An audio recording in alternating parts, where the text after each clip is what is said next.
I mean, who doesn't? Well, thankfully, this is a fortnightly thing. So, True. yeah. Plenty of time to schedule stuff, so. Yeah. Also, yeah, yes, I did call you out, Templar. Yeah. Me in stream right now. Is Templar is Templar watching his stream right now? Hi, Templar. Oh, I can see him in chat. Hello. Oh, that one doesn't work. All right, well, I'll get rid of that one then. You really want to Oi and Aussie, mate? Come on. Aussie, Aussie, I Aussie. always have eye emojis.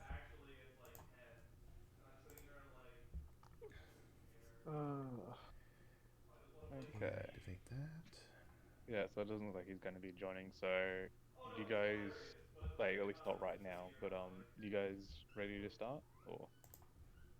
I'm Well, ready to go. what are we starting with? Is probably my first question. I think so. Yes, I'm on a note we're gonna do. Yeah. Okay, so what I'm actually going to be doing is something a little bit different than what I discussed with you guys earlier.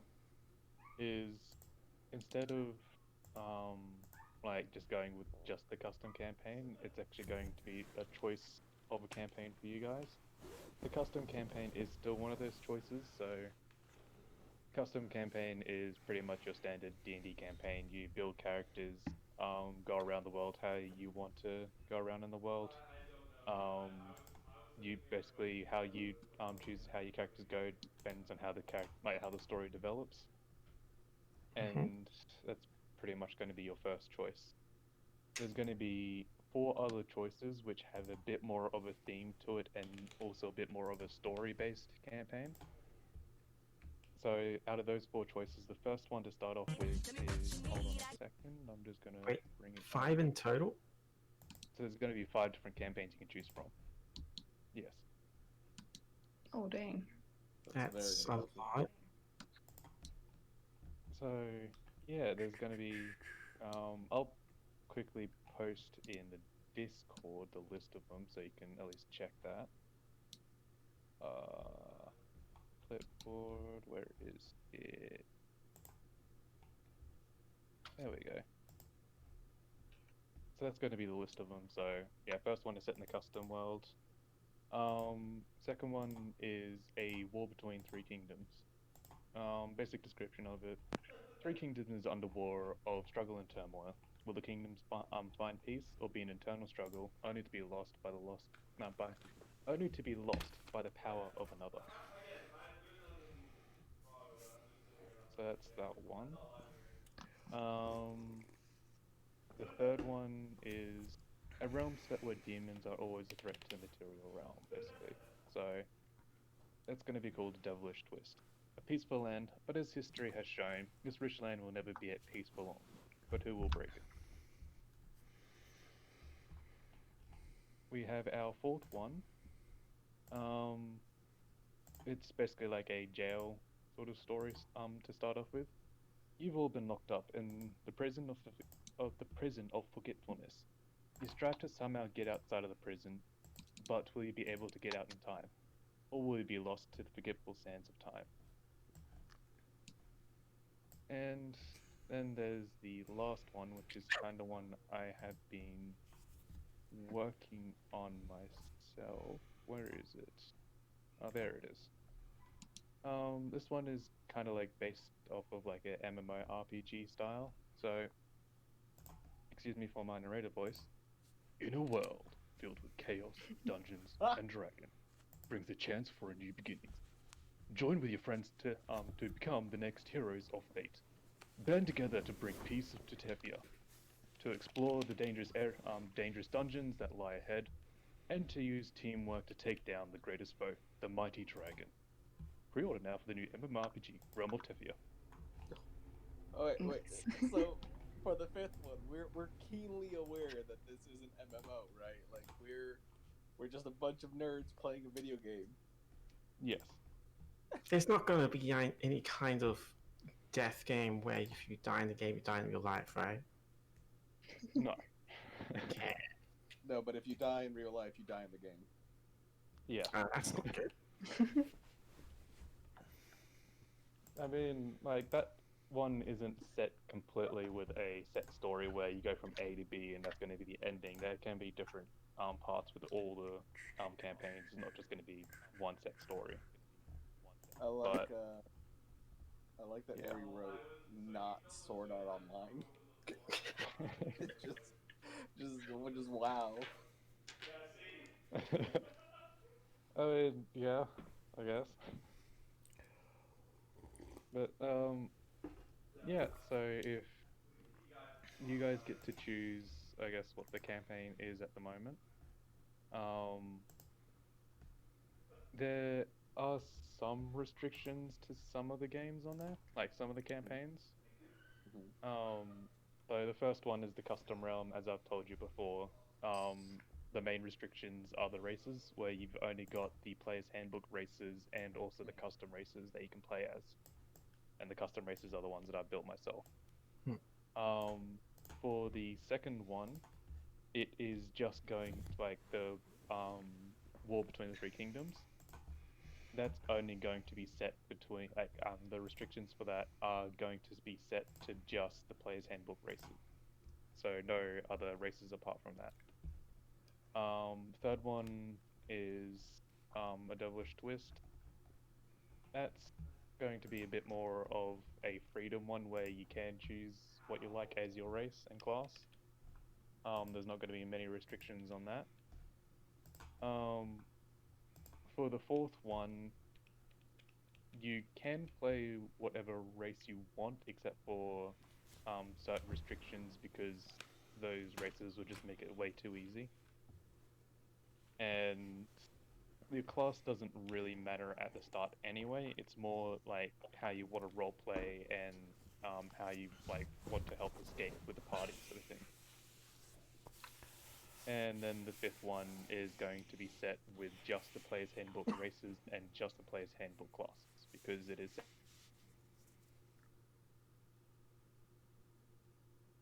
I think his connection died for a moment there. I'm good. Oh no. DM This down. keeps happening. Yeah, it's happened in the Oh, past. DM down. Oh yeah, DM down. Yeah. I knew it was gonna happen. F in the chat, boys.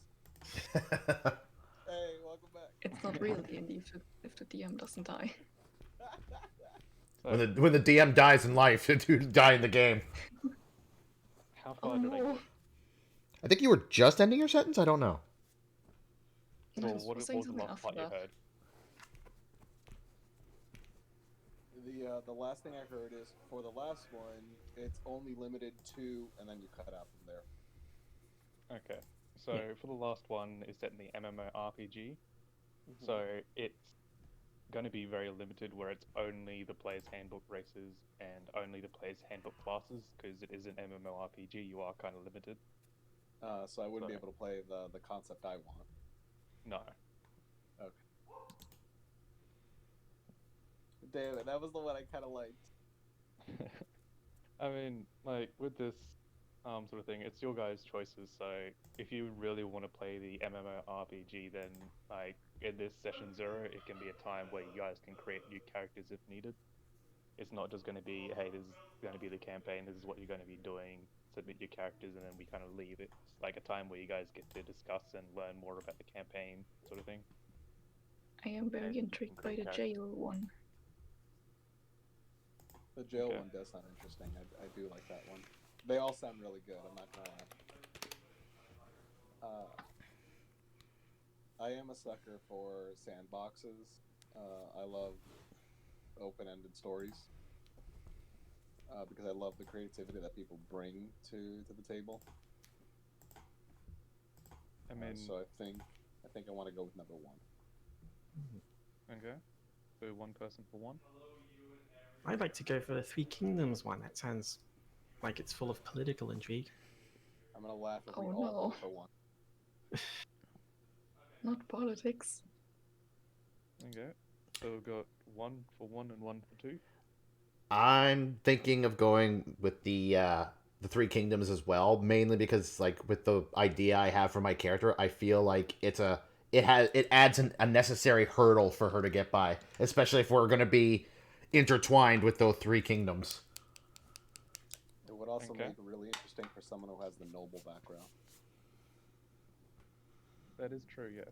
See, the way I'm playing my character is she's what's the term I was looking for? Like she's Introvert? yeah, an introvert basically. Like she can't stand being in groups of people. Like she prefers to be away from people altogether. So if the party is getting involved with these three kingdoms, it's just a hurdle she has to get through to not only be with the group, but also travel to these different kingdoms and not panic when she walks into them.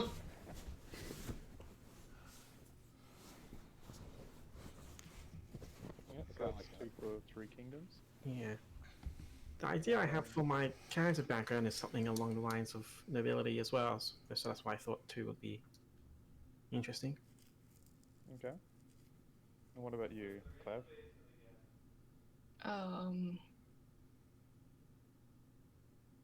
I don't know, man. It is hard I to think choose. that's- They're I all feel real like I've good. given us too many choices. You did say that the jailbreak one caught your interest. Yes, but it looks like we're gonna do three kingdoms. Not necessarily. You never know. I mean, this whole thing could be a trick, and then he'll just throw something else at us. Yeah, for all we Yeah, know, this we've could be already in- started playing the game. Oh no! This could be an early Yeah, number what 2. if there only is one campaign? Just trying to think we're gonna be able to choose, but then we're not. DM assess. Oh, we know that 100% that he's sus. He's trying to kill our other characters. Oh yes, What? I'm No, ready. I would never. He's paying one of the players to kill us. He confirmed DM it. assess. We should probably make sure there isn't a truck around the corner, sending us into not Sword Art Online. gotta get isekai. Like Taku. Ding dong, here is your VR headset. What? Oh, no. Yeah, and that's why it's the jail of forgetfulness.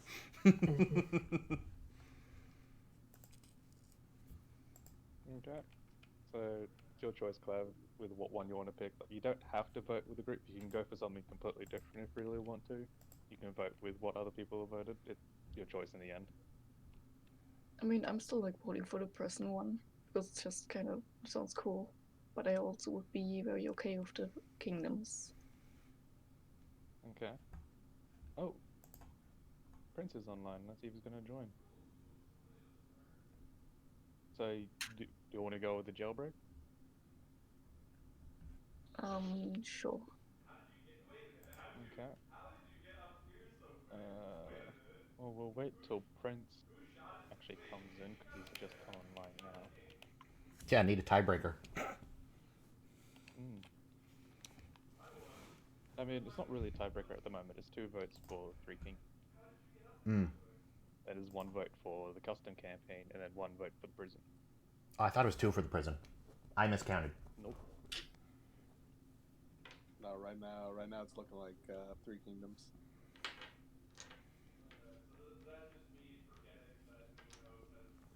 I won't complain.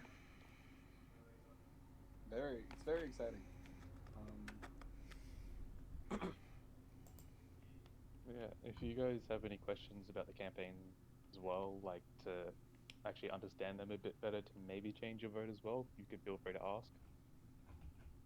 Do So if you- all of these campaign settings take place in the same world, or are they different backdrops?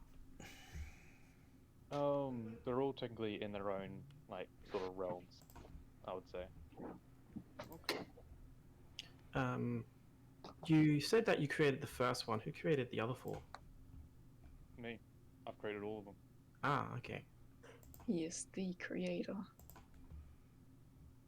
I am the creator and the destroyer. I mean, what? What Oh, a no. nerd. I like that.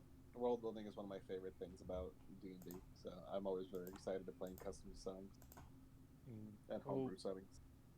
with my experiences with D&D, I've just never liked the modules. They're just very straightforward and like kind of tell you what you need to be doing, and yeah, there's not much freedom from what I remember. So I always like going homebrew. I get that. I understand that. I'm kind of in the same spot. And besides, from what I've seen, homebrew worlds tend to be a lot better than modules because it's a lot more like expansive, and homebrews are just always within the actual D&D realm that Wizards of the Coast made.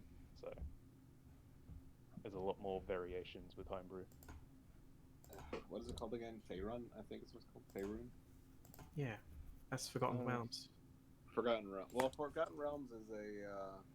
That's the name of the setting on the meta level, but the planet. No. The region, like the continent on the planet, is called Faerun, Hmm. and the planet is called Abertorio, I think. You're already diving into lore too deep for me. I wasn't even aware that the planet had a name. Yeah. Common. Yep. I was also informed that Wizards of the Coast actually released a book that was for D&D, but it's to help actually people understand how to import Magic the Gathering lore into D&D. Oh. So I'm I thinking mean, about that- maybe having a look at that and maybe making a campaign based around that as well. It makes sense. I mean, I figured they would do it at some point. Apparently it's been around for a while, but I believe that one of the current D&D source books is based around the Magic the Gathering world. that's what I was talking about. So I was thinking about having a look up at that and trying to like maybe create a campaign based around that. Yeah. I think that'd be really cool. I still think like with some tweaking, it'd be really cool to like the DM, like I mentioned before, the DM actually playing Magic the Gathering, but the players are like fighting the monsters that the DM is summoning. I don't know. Aren't planeswalkers on a whole different level? Planeswalkers exist in D&D, but they're not necessarily the same as a summoned creature. Technically speaking, in the original start of Magic the Gathering, the players are actually planeswalkers.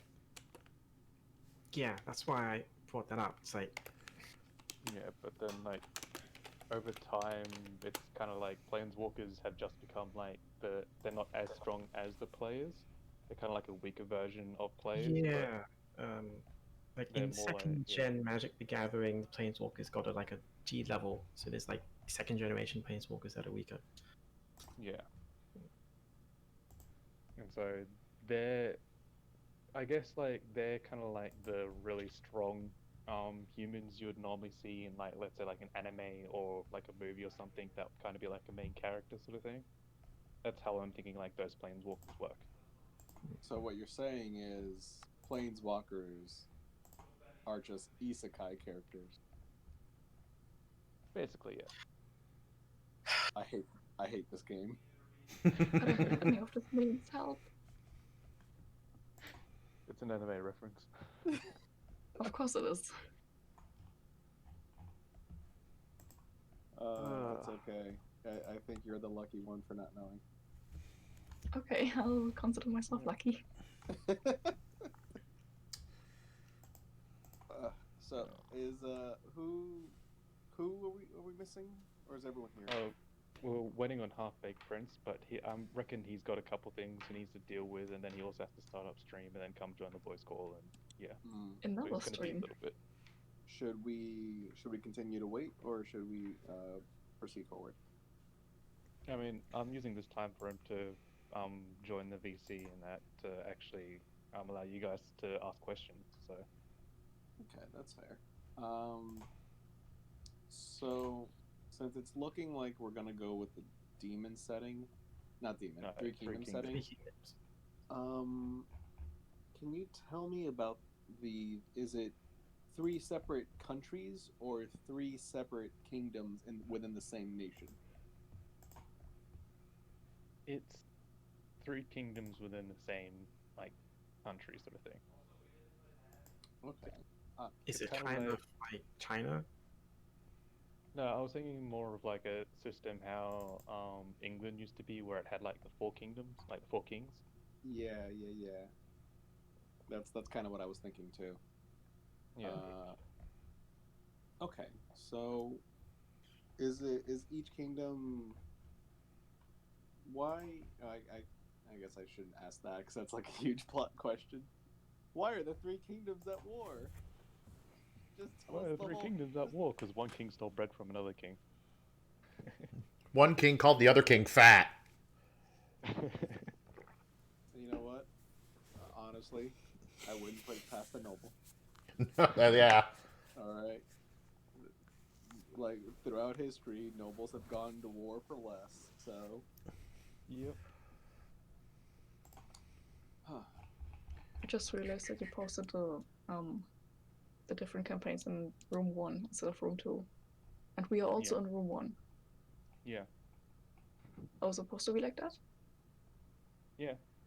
Oh, So okay. I'm then- doing the same thing how I do on the other campaign because room 2 is going to be like the private conversations if I ever need to talk to you guys. So Oh, right. That's why we need 2 rooms. I remember now. That's the Yeah. big trouble room. no, the big trouble That's room the- is the admin lounge you can't see. I Well- can see it. I mean, I can't join it. But you can see the admin lounge. Yes, There's it a is. big lock symbol on it, so I can't actually Okay. click on it. Yes. Well then, yeah, you can see it, but like there's also admin chat and bot chat in there, so you can't see those because that's Nah. restricted. So Well, we'll just do, a nice quick hacking. I mean, That was loud. that was very loud. That hurt. Sorry. But I mean, it was funny. But goddamn, my ears. oh, he's gone Oh, back wait. offline. Oh, no. I don't know how sensitive my mic is. It Well, sounded I- like rain on a very thin plastic roof. I mean, It like hail sounded kind like- of rain. Well, I'll turn it down then. It Sounded like sounded someone like a mashing a keyboard like was a crying madman. for help, and Well, you- yeah, I was doing that, and it was right under it. To me, it sounded like a keyboard was crying out for help that never. And I can do that too. Yours honestly sounded like. You ever played bingo? It's like the little Oh. like spinning cage where all the balls are in. That's what yours just sounded like to me. Oh, that's interesting. Are you Gotta in a watch bingo the hall? stream back to notice that. Well, yeah, it doesn't look like Prince would be joining anytime soon. I don't know. He hasn't responded to you. He came online and he probably saw what was happening, but then he's gone away again. So I was like, nope. Well, Also, I think I Time gotta in the make chat. myself a little bit to eat because I'm really hungry. yeah, go get Mm. some food. Yes, I will be right back. Food important. yeah. So yeah, with the Three Kingdoms, as I told you before, it's based off of just the D&D core races from the Player's Handbook. But you do have freedom with like whatever class you want, sort of thing. And Okay. I will tell you as well, I'm putting in the thing where if you want something, I can have it too. What do you mean? Let's say you want to build like I don't know, like an artificer who has a sniper rifle that can shoot like 800 feet away. I can make a character that has the exact same thing. Okay. As an NPC. Yes. Do it. Do it. That way we So- can have two. It's like that sort of thing where it's like you want to build like an overpowered character or something, and then that like kind of starts to steamroll the like, campaign because it's an overpowered character. Pretty much the only way that you can either like stop that from happening is either you tell them outright, no, you can't do that, or you say, I can do it too. So if you get too overpowered, I can just do this. I am 100% with going mad with power. So Consequences be damned. Felixian in my chat says, "Aw, no changeling." Alignment is my character. What? Felixian in my No, chat says, no changeling." No, no change. Are we doing an evil campaign? Because going mad with power sounds very evil. No, we're doing Going- superheroes versus villains. I don't think Atelia can go mad with power. It's not in her. Well, you never know. You never know what'll happen. I love going mad with power. You ever try going mad without power? It's boring. No one listens to you. Or they think you're crazy. When no one listens to you. Yes, multi-classing is allowed. Oh, that's a beautiful question. You're right. What is the technology level of the world? Yeah, that's a very good question.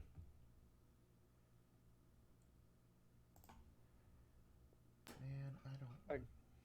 Trying to think of like the best way to explain it. Like it's kind of like getting into the right Renaissance age, but it's like the very like early part of the Renaissance. Okay. Magic. High fantasy or low fantasy? High fantasy. High fantasy, okay. So, everyone and their mother knows magic. Well, yes and no. Okay. Let's see.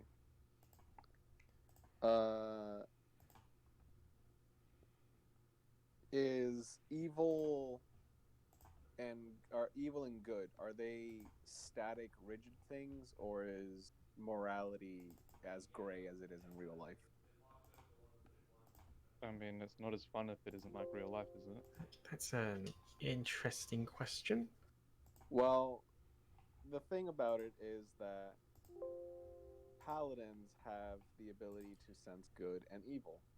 Some spells have the ability to sense good and evil and chaotic and law. Those spells sort of make those alignments rigid. Yeah.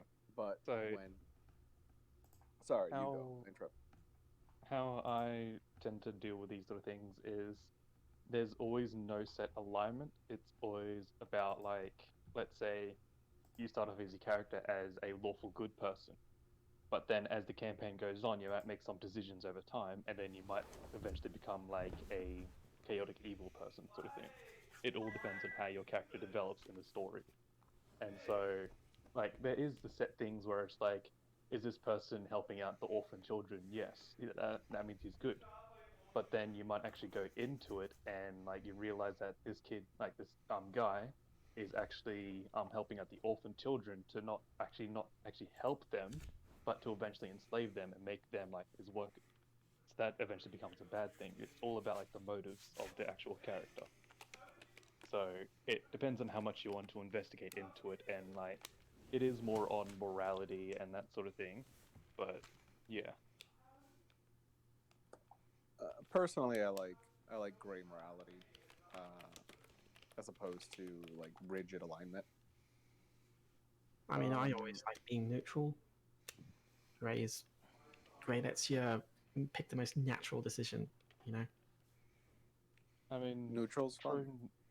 true neutral means like you live life how you want to live it, and you don't live by the good or evil side of things. You don't live by like the law or by like basically just living Yeah. just for yourself. It's just whatever you feel is right, you do. I think true neutral is a great alignment. A lot of people think it's boring, which is why you rarely see people get it. But one of the best characters in one of the best games I ever played was a true neutral rogue. Mm. I have no idea how they made it work, but they did, and it was a very phenomenal character. Like everything they did was meticulous and thought out. And every time the DM thought like, "Ha, got you. Killing is wrong," they would, say like, "Oh, but they're a bad guy. Is killing a bad person bad?" And they would go in this whole like moral debate. and ultimately they Hmm. stayed true neutral throughout the entire thing. Hmm. It was Um, very impressive. Yeah, but probably like one of the best ways that I can think of explaining things is just think of like your favorite character in a movie and just think what would their alignment be.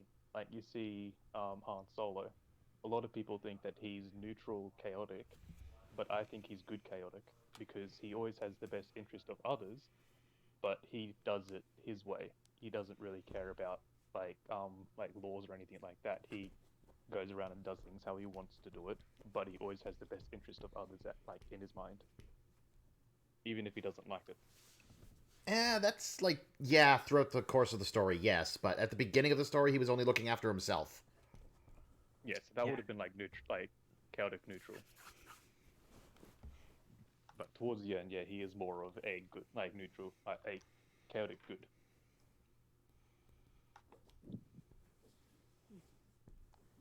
So it's just like if you're like, and also probably one of the best things as well with like character design in D&D is the same sort of thing. Is like when you find your favorite movie, who's your favorite character in that movie? Why is he your favorite character in the movie? How can you incorporate some things of that character into a D&D character? What would that character do in a D&D world? I'm not gonna lie. I want to keep making this gnome, but I kind of want to make my paladin. It's gonna be Three Kingdoms. Oh, just wait till you tell him. Like, just wait till I tell you what I want to do with my paladin. Coleman already knows. Oof. I want to be that paladin that is the paladin of who worships the god Tyr, and literally be that paladin walking around. Do you know the Lord and Savior, the wounded one Tyr? He's like, no. Well, then thou shall repent. I smite thee. I love that. I hate it, but I love it.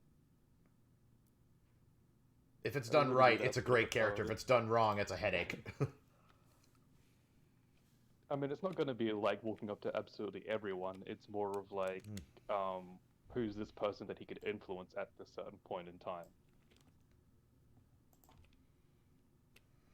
Because I mean, going around to absolutely everyone who walks past asking if he knows Tia is a bit over the top, Yeah. in my opinion. But let's say he walks up to some evil guy, and like, the evil guy starts talking like ranting on about how he knows how to change his world and all this sort of thing. And then he's gonna walk up and like starts talking about his god. Now his god sees things, and it like goes in like a whole debate sort of thing. And then he's like, "You must repent," sort of thing, and starts smiting him.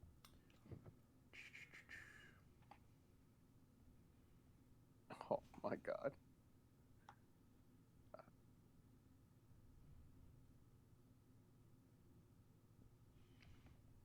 Man, trying to Oh, yeah. trying to get information onto my stream is kind of difficult right now. It's not wanting to show the freaking notepad.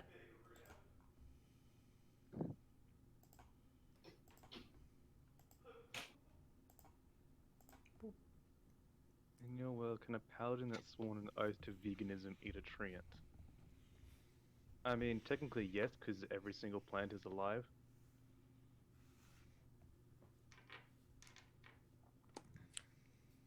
Yeah, veganism isn't about uh not consuming life. It's about not consuming animals. Yeah. So in D&D, would that constitute as monsters or specifically beasts? I mean, I don't know if I the want way to that get I'm into thinking that of it discussion. is it's more like meat. And so if the thing has meat on its bones and you try and eat it, is that really veganism? But it's Well- usually like they avoid meat because it's regarded as taking a life. Yeah.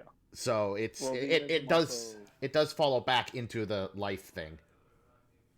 Well, veganism is not just meat. It's animals and animal byproducts as well. So Mm. like Hmm. eggs, milk, et cetera, also wouldn't count. Yeah. I mean, like that's the thing though, is like it's like all about animals and everything like that. but then they eat vegetables and technically, like, or like vegetables and fruit and that sort of thing. But technically speaking, in a way, plants are still alive in some way. Like Especially in D&D. yeah, and so they breathe in everything. Even in real life, they breathe in like air, like whether it be carbon dioxide or oxygen and stuff like that. And that's just how they live. Like even if it's like very minuscule, they are still technically alive. And so, technically speaking, a treant isn't an animal. It is still known as a plant. And so, eating a treant is actually, technically speaking, still veganism. Which is why I raised the question earlier: would veganism in D&D constitute specifically to the beast subtype, or monsters as a whole? It depends on what it is. Like, as I said before, like if it's counted as like a animal in some way, then that doesn't count. Like that isn't veganism if you try and eat it. But a treant is still technically a monster, but it's known as like a plant monster. And so it depends on like the actual archetype of the monster that you want to eat.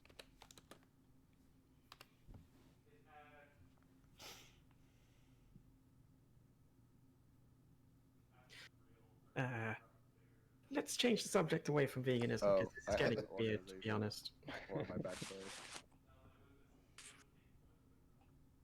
All right. How I have two questions. One, the gods of this world. How involved are they? Depends on the god you're talking about. I see. Okay. And secondly, are goblins technologically advanced? Depends on what their social standing are. There are some tribes that are more technically advanced than others, but then there'll be other tribes that aren't. It just depends on how they're going on in society. Are they mostly primitive, or are we talking like Bronze Age, Dark Age, or Renaissance era? I mean, I'm just talking like normal goblins, like you just normally find in D&D. So like usually tribal stage, most I of the see. time. And then you get the occasional ones who've like found something, and then like the smart goblin, like every now and then you'd find a smart goblin who could take advantage of it and help their tribe get better because of it. And yeah, so it really depends on what tribe you're talking about with the goblins. Would you be okay if I had some like artificer goblins as part of a collective between, or like a peace treaty between goblins and gnomes? Um, It's okay if you say no. I don't know anything about your world, so that might not make any sense at all. it doesn't make much sense in this world, no. Okay. Damn it.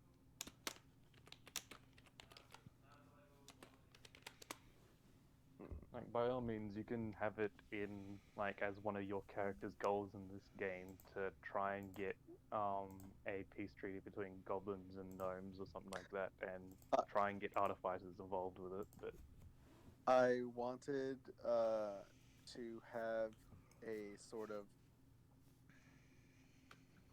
intellectual collective of inventors and creators, uh, but we're all very short. So like goblins, halflings, gnomes, and dwarves. Um, and I wanted them all to be part of the collective Ouchie Kaboom. Of Oopsie Kaboom, sorry. okay, Simply because I think that would be hilarious. But okay. also I feel like artificers probably have sort of like how witches have covens and wizards have towers full of other wizards. Artificers probably have something similar.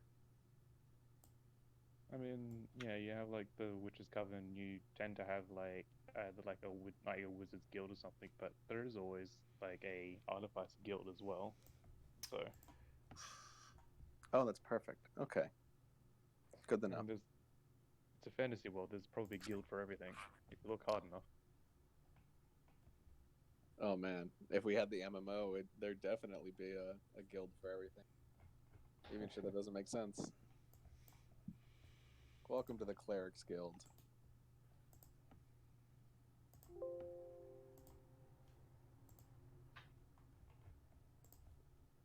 So it doesn't look like that. Prince is going to be joining anytime soon. He is Ah. online still, but it's really weird. He hasn't responded yet. Well, you send him a message.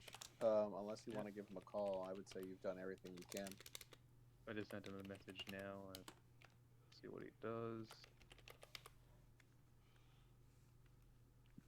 I'll see if he's actually up his streamer. But look of it, no, it's not online on Twitch. Maybe? I mean, there's a certain point where we need to call it because we haven't really made much progress, and it's been 45 minutes. Yeah. Yeah. Yeah, I still need to come up with a character. True. Even though, could I play a plague doctor?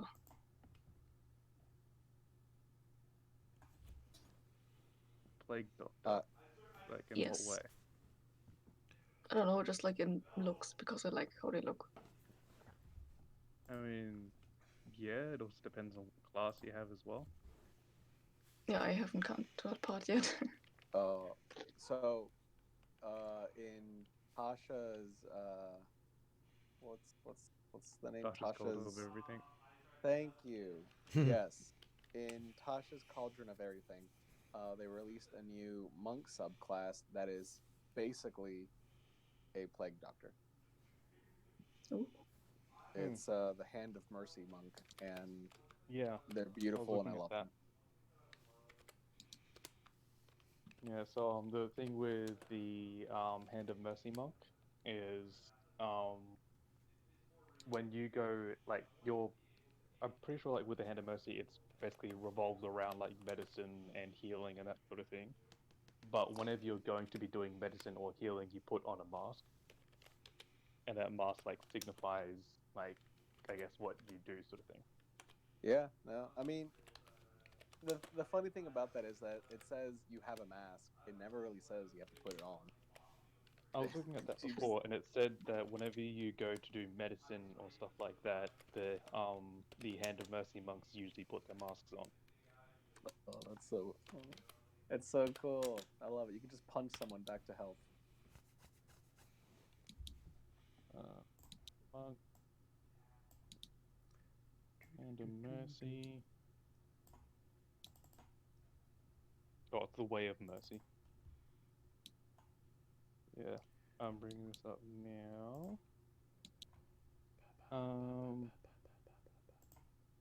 Yep. So you also gain a special mask, which you often wear when using this features when using the features of the subclass. So if you're going to be doing things like that, then normally you'd put this on. Oh, it's so good. I love that. So yeah, basically they just made monk a plague doctor. Yeah. You can have a raven. You can have blank and or black and white. I think it's meant to be because it says blank and white. Crying visage, laughing visage, skull, and butterfly. So plague doctor would most likely be a raven.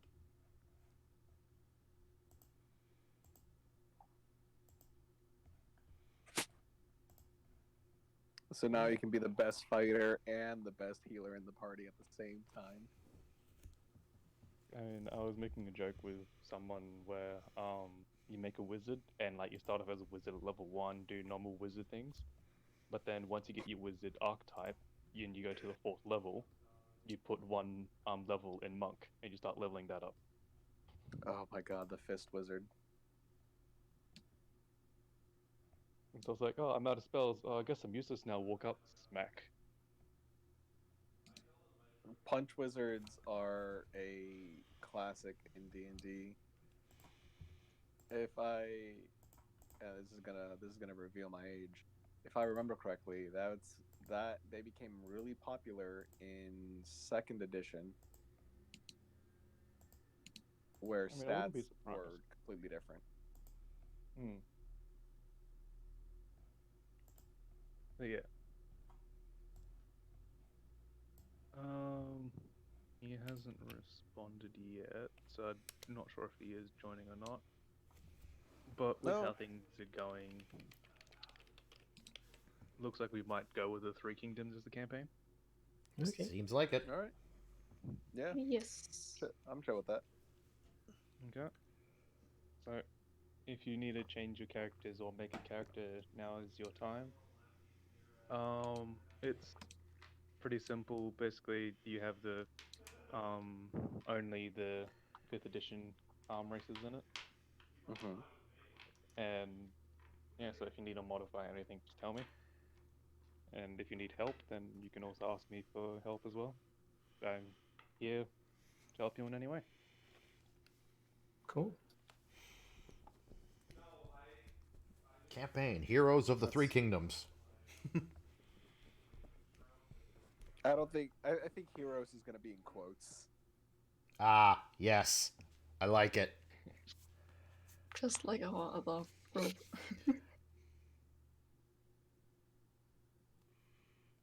I'm It's like I was Yeah. joking around with the campaign name, but I like it. If it's with coats, yes.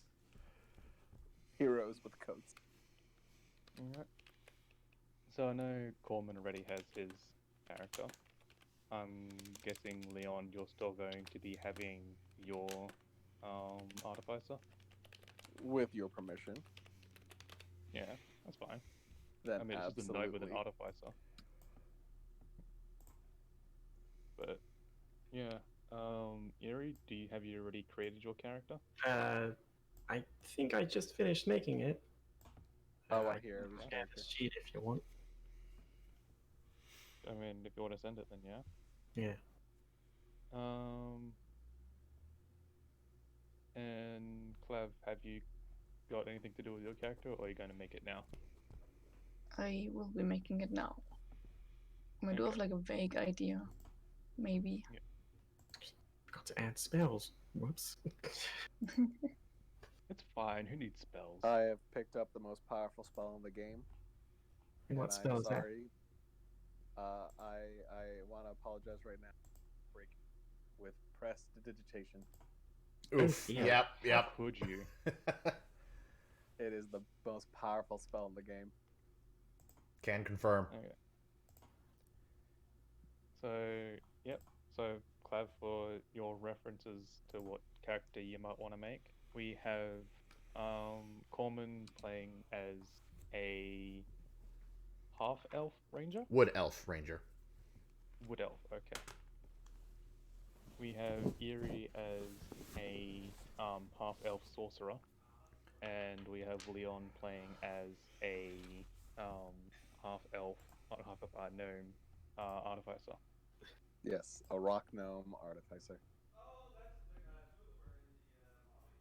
I'm gonna make so many gadgets. You can make me some arrows. I can do more than that. You can make your laser pointer for your bow. Woohoo!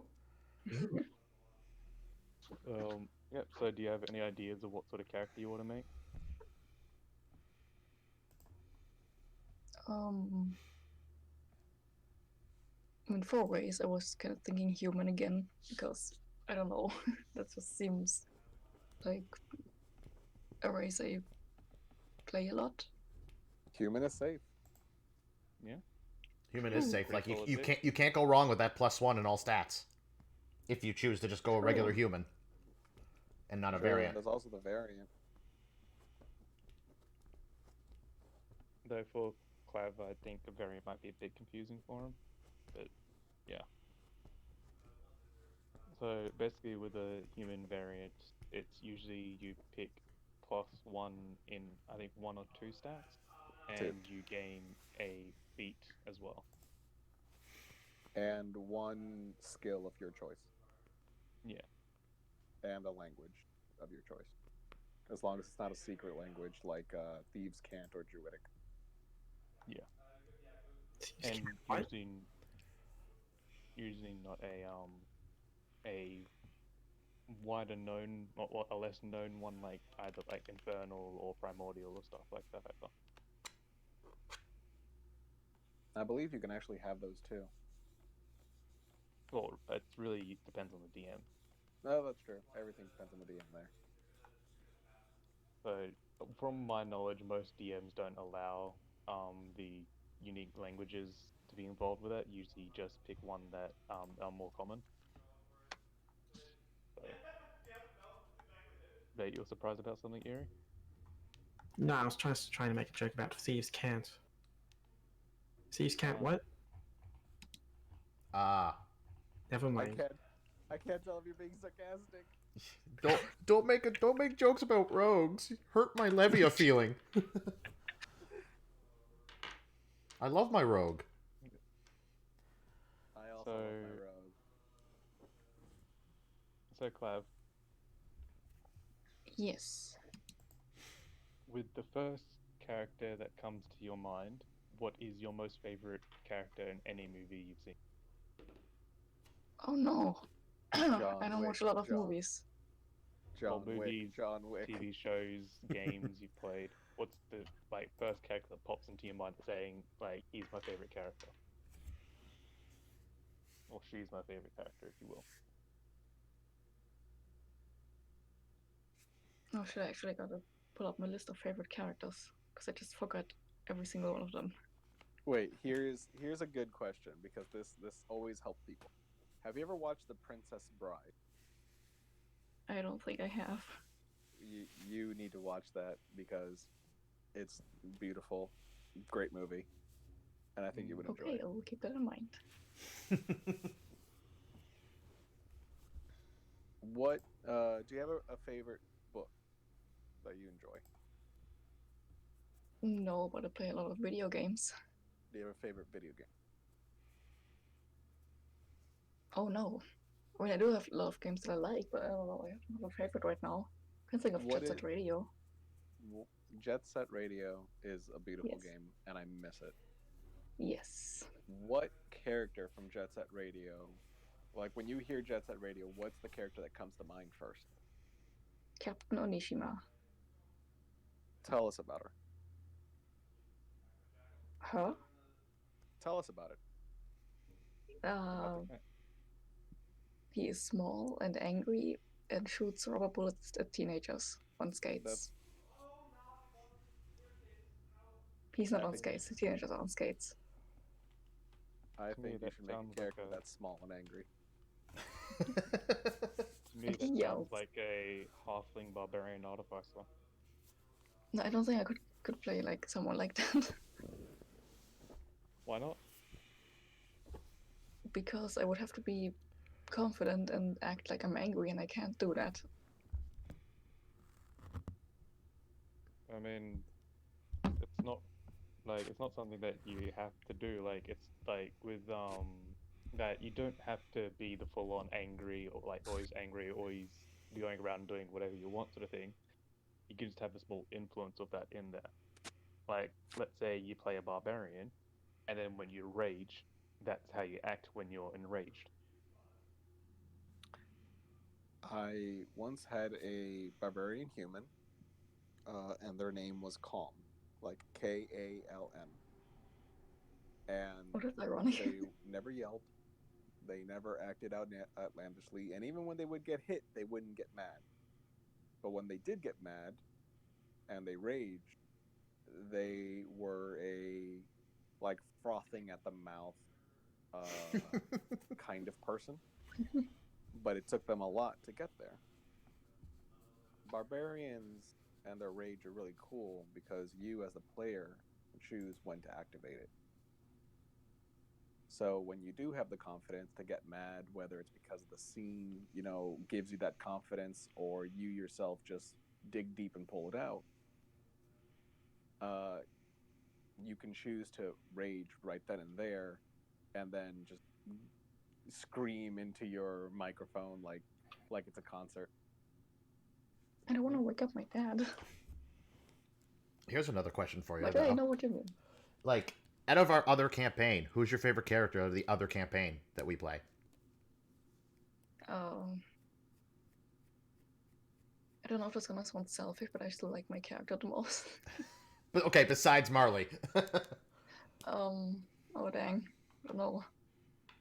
I like Spicy because she's so entertaining, but I don't think I would be able to play a character like her. There's a character named Okay. Spicy. Yes. Yeah, it's a tiefling bard. I love that. She's a tiefling bard She's that wants. hilarious. She's a tiefling bard that wants to, bang everyone. Bang everyone that has a tail or horns or looks at her nice. I mean, I respect that.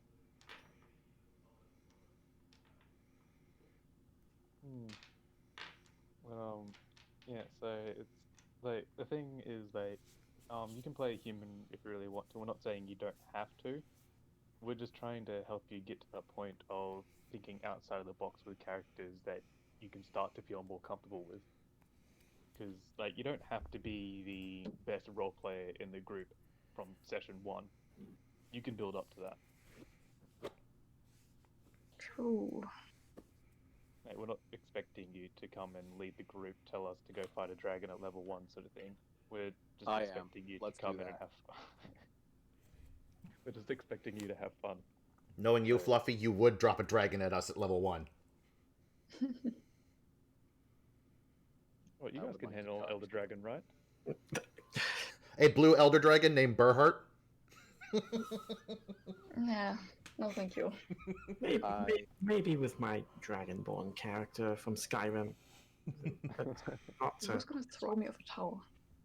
Ooh, I'm still recovered from that. the campaign hasn't even started. I'm already Fusro done with it. I think if you want to break out of your like comfort zone a little bit, I think picking a race other than human. You can pick any class. God damn it. I mean, yeah, you're right, but also, damn it. I You mean, could It also doesn't really, it doesn't change much. It's just a slight difference, honestly. yeah, But it will help you. like could you even go just with be what- half elf. Yeah, like half elf is just a step away from human. Yeah, half elf is half human, half elf. You can play sorcerer too, and then you can pick whatever the other half you want. Yeah, you can both be half elf sorcerers and be twins. That'd be cool, actually. That'd be weird. We've I seen like the it. No, that'd terrifying be twins awesome. that We've seen. that What was it? Punk and Bernhard were playing. Yeah, they were like Is it- twin halflings. One was a monk. The other one was what was Spicy playing as? I don't know, actually. I can't remember what Punk was playing as. I think she was a druid. I think. Oh, she was it's druid. possible. Yes, I know someone was playing as a druid. Team Zen. Actually, heck. yeah, was it? No, so these two were a monk and a druid. They were pretty much chaotic evil twins, and apparently they're also cannibals. Oh, yeah, the cannibal part. Yeah, chaotic evil twin, like halflings. So, ankle biters, literally. Yeah, welcome to the group of people I play with normally. That's so good though. I love that. So if you feel that your character is a bit too out there for this sort of thing, just remember that. Clav, what did you play in that one shot? Do you remember? Yeah, I mean, she wasn't that good. It was like a, It was was the- half-orc barbarian, I'm pretty sure. yeah. I And didn't do much with her because I just didn't know how to play her. yeah. And it was like one of those things where it kind of like got through you guys into like level 10, I'm pretty sure as well. Yeah. And Yeah, so then we died anyway to like some fucking hologram dragon or something. I don't know. yeah, true. Yes, because our DM didn't realize that legendary actions would be OP. Legendary actions are insane. I mean, to be fair, it was like a group of like 7 adventurers, like level 10. They were going through a dungeon. The first dungeon was like a group of goblins. The second dungeon was slightly bigger goblins, and then the last part of the dungeon was a dragon. I didn't expect them to take so much damage through the dungeon. So Well, goblins are mean. Basically, the dragon, like, what, two-shot us? yeah. Yeah. That sounds about right. Let's see. But back to character creator. Mm. What what are you thinking? Are you still set on human? And it's okay if you are. No, I'm kind of open to any other races. But I was thinking I was gonna play a druid as like a class. Druid's fun. Druid is a lot of fun. Yes. They have some of the best spells in the game. Yeah, our druid is OP. All right, so you wanna play human, or do you wanna try a weird race? Because I don't think are any of us human. No. This would be the first. If you pick human, it's okay. If not, this would be the first campaign I ever play where nobody is a human. Okay, then I guess I'll go with the half elf. Yeah, Okay. half human. And what sort of class were you thinking about being? I already said I was So druid. Yeah, so you Or still do you want to be a mean druid? something else? Yes. I mean, like, if you want to be a druid, that's completely fine, but I'm just saying don't limit yourself to just that as well. Like, if you think that you want to play something different, like, feel free to, but if you want to be a half-elf druid, go for it. Yes. Okay, so picking a half-elf druid. Yes. Also, I don't know how the animal forms spells kind of work, but what if every time my character gets like really startled, they turn to a random animal? Because that's just how they think they can defend themselves with like spells and an accidental cat. So, how it works is there's only a limited amount of time of uses, and the more you level up, the more uses you have. Oh, nice.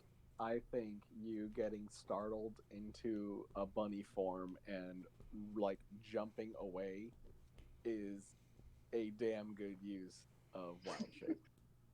That is true, yeah. Thank you. Yeah, that's the, pretty. Yeah, it sounds like an Only- interesting character, yeah. The only thing with that, though, is, like, early levels, it might be a bit difficult for you because, like, wild shaping is kind of like one of the things that droids do kind of rely on at the start. But, like, I mean, if you want to do that, by all means, you can do it. Do it.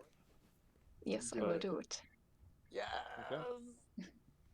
We don't have to Gonna have- turn into an animal every time they're like startled. It's only like what if the spell just recharge or something, and then someone startles them? It's like, God damn, now I have to wait for the spell to recharge again or something. I don't know. Like, the spells do recharge, it's every long rest. Yes. So Every at the time end of you every sleep. adventuring day, I guess. But I can be scared once a day into an animal. Nice. do it. Oh, no. Do it, then become the bunny from Monty Python. Oh, should I set the one that eats people? Yes. Nice. It's just the bunny it's the bunny that goes for the throat. It's adorable. So, you're wanting to be a half-elf druid. Yes. What sort of backstory were you looking for? Oh no. Yeah. I'm not sure. The common ones for druids I tend to find are usually outlander, hermit, sometimes haunted ones. Haunted. Yeah, so basically you had an experience in your life that has scarred you, sort of thing. Haunted one is a really cool background. Mm. It does come with a lot of good roleplay scenarios as well. Yeah. If you want I another like one that that. is Far Traveler, I've seen some pretty good folk hero druids as well. I like folk hero as a druid. You can be the the medicine man or medicine woman that lives off in the woods that people like come and visit whenever they need healing. Oh, that sounds Mm. actually perfect. Mainly because So I'm you still want to be the thinking of folk the hero? Plague Doctor. Yes. I Okay. want to be that sweet. mysterious doctor that's like in the woods, but then doesn't act mysterious at all. It's like, oh hi people. It's- I made a pie. Yeah. I made a pie. Pie! Oh god! Okay, so you're a half-elf druid folk hero. I don't think you have to worry about the sub-races for now, unless you really want to play something different. No, I think I'm good. Okay, so you just be a standard half-elf then? Yes. Um, Can I still wear a plague mask though, like as a random cosmetic? I mean, Oh, sure, is that, why not? is that gonna be like So the restricted to healing thing- uses? The thing about druids, which I'm not really enforcing in the other game, but I'm going to be enforcing in this game, is you're not allowed to wield anything that's metal. Although I'm gonna be scared of like a fork. Oh, Well, no, that's you old school. like you can like you can use forks and whatnot to eat, but if you're going to go around, you can't wear anything that's got like metal in it. You can't use any metal weapons and that sort of thing. That's old So- school. When Druid was first introduced, they also couldn't use weapons made of metal. Okay, I Well, respect it's not only that. just weapons; it's also armor and jewelry and all that sort of thing as well. You can't wear anything that's metal. Well, I hope So, that's good armor. That's not metal then. So here's a question Leather about armor. that. Just for specifics, is it anything? Is it things made of metal or anything that contains metal? Usually it's things that contain metal, like you can get studded leather armor, and because there's little studs in it, you wouldn't be able to wear it because it's got metal on it. I was But you What can thinking find exactly would ways happen around if- it, where one of the DMs, he played a druid. He got studded leather armor, but instead of using metal, he replaced the studs with hardwood, put them into there, so it was the exact same, except it was just hardwood instead of studs. Clever. I like that. Hmm. So What if would you can technically think of, happen if like a druid with these rules touches anything or like tries to use anything metal? it's not like a thing where you grab it, and it's not like a when like a vampire or werewolf tries to touch something silver, it burns them.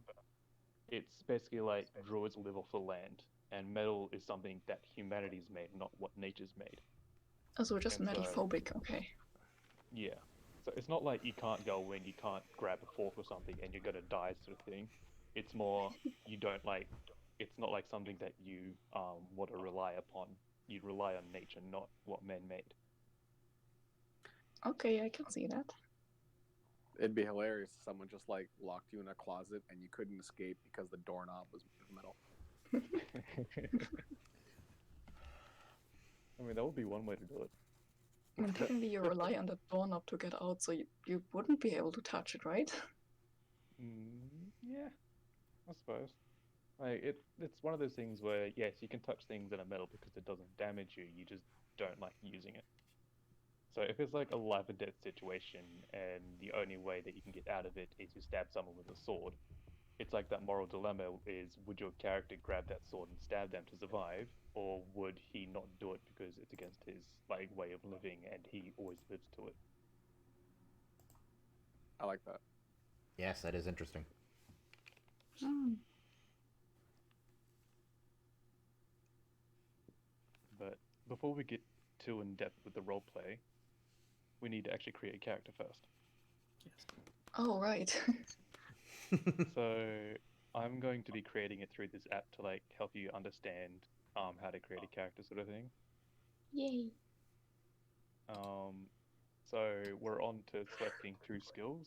So you have the choice of acrobatics, animal handling, arcana, athletics, deception, history, insight, intimidation, investigation, medicine, nature, perception, performance, persuasion, religion, sleight of hand, stealth, and survival. That is a lot of things. Yes. So it depends on how you want to make your druid. Like, when you think of your druid, how do you think they would interact with the world? Would you want them to be the animal loving, going around and just living in nature and living purely by nature sort of thing? So if that's the case, you would pick animal handling and nature. But you said you also want them to be more of like a going around and healing people. So I'm thinking for that, best way that I would think for it, that you don't have to select these, but I would say medicine and nature. Hmm. True, that does sound nice. So you do get to choose other skills later on as well. So it like you aren't just stuck with these two skills. So I what would think you I like will to pick? take these for now. Medicine and nature. Medicine and nature? Okay. Yes. We'll click next on that. Now you get to roll your ability scores. Oh no. So with a half elf, you get to choose your racial stat bonuses. So you get +2 to charisma and +1 to 2 other stats. So what other 2 stats do you want? Hmm. And to my knowledge, for a druid, wisdom is the main stat for spellcasting. Oh yeah, then that's important. Yes. Yes, I believe that is correct. For some reason, charisma So- came into mind, but I think that's in Baldur's Gate. Yeah.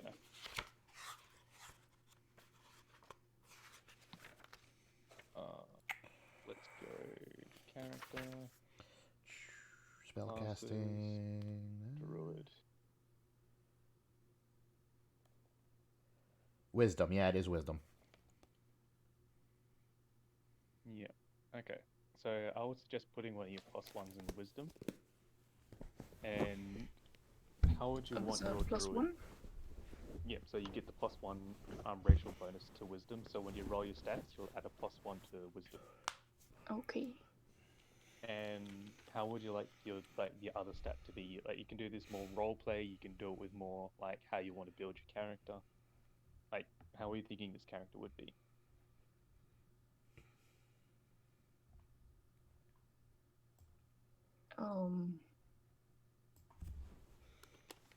I guess one of the best way, a better way to explain it, I guess. Would you want like +1 in strength, so there would be like a stronger sort of like druid, like how Berhart is, where he goes in like head on and deals with everything his way, sort of thing.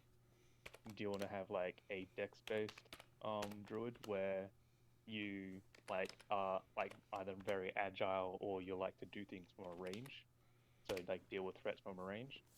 Do you want to have a constitution, so you're very hardy, you're like very resistant sort of person? Do you want to have like +1 in intelligence, so you're slightly smarter um when you're dealing with situations? I think intelligence would probably fit best. Okay, so we'll have a +1 in intelligence then. So you'll get +1 in intelligence, +1 in wisdom, and +2 in charisma. Nice. So we'll get you to roll your stats now. Ah, Do you yes, the remember how good to do part. it? I roll d20 and I write it down. No, Oh, I don't? no, it's a 46, not a d20. Oh, no, it is, yes. Okay. So it's 46. Oh, wait, that's how it works. I remember. 46, take the lowest roll and add the 3 highest.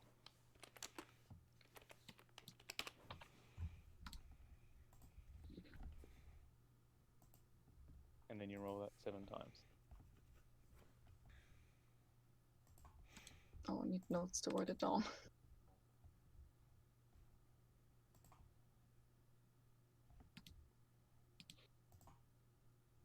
Okay, so the first was a 9.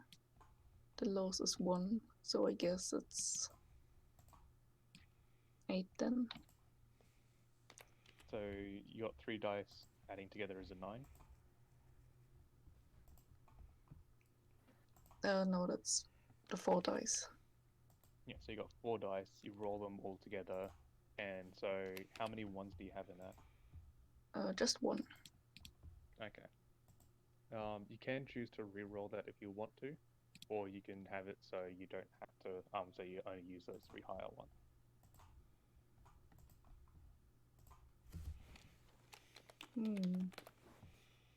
I might reroll. Okay, so just But re-roll all- that one. Oh, that's 12. Nice. And has Okay. 2 times 2 in it. Do I just scrap one of the 2s? Yeah. So, what's your 3 highest rolls out of those then? 5, 3, and another 2. 5, 3, and 2. Okay, so that's a 10. Nice. And roll again.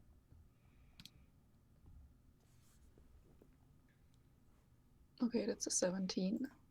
Minus Okay. 2 is probably 15, I think. Yeah. That's 15 for your second stat. Nice. 19, it just keeps getting higher, Jesus. That's What's is the it lowest roll? 16? It's a 3. Yep, so that'll be 16. Nice. Now you can see on 2 stream boards how bad I am at math. Oh, we're all bad at math. I promise I know how numbers work. I believe in you. Thank you. When we make rolls, I'll be counting a lot with my fingers.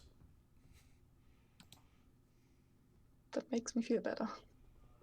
That's why I tend never to be have stats good above at- 10. My next one is 11. Okay. Already minus the 1. Whenever I tend to be doing math, if it's right in front of me, like an equation or counting up dice, it's usually fine. But if it's something just in my head, I struggle a little bit. That one's an 11 again. Okay. So that's how many rolls? 5? Yes, that's 5. Yeah, so you get 2 more rolls. Okay, that's a 13. And a 10. Okay. So we take the lowest roll out of those 7, which I'm pretty sure is a 10. Yes, I have 2 10s. Okay. So, what's do you want to build your character so it's like the best for the stats that you need, or do you want to build it on a more role-playing standard like you did with Marley? Role playing definitely because it's fun. Okay. It's a good thing you're not using a longbow. Yeah. Fucking longbow. Hey, that might change now with your new Oh, with your new freaking bow sword. with your new bow that you got. True. Yeah, true. I still don't know those stats for that how to roll because I didn't quite catch it, and I don't think there's an official. No, there's no official longbow or iron bow as I call it. But yeah. So with the role-playing standards, you're wanting to be more of like helping people out sort of thing, the nicer sort of person. Yes. I would probably say put your highest stat in charisma then, Ooh, because nice. you'll be going in and wanting to talk to people, wanting to help them out, and someone who has low charisma, which means like not very sure in themselves, wouldn't really be doing that. Hi, hello, that's me. Charisma 7. So leave the persuasion rolls to Atelier. Oh no! Wait, I'm gonna have to like talk to like muggers to not make them muggers or something. I don't know. So Gonna be what's your so bad highest at this. roll? It's 16. Okay, so you'll have 16 in there. Nice. You'll also get a +2 because of your racial bonus, so that'll bump up to an 18. Nice. Um, Do I just write 18 in there, or do I just leave it 16 plus 2? You'll put an 18 there if you're writing on a PDF. I'm using an app, so I'll put down 16 and it automatically adds it in afterwards. Okay. So, because you're also going to be mostly dealing with medicine, I would say your like wisdom would be pretty high as well, because you need to be like very wise with how to deal with medicine, knowing like stuff with like human body and that sort of thing. Yes.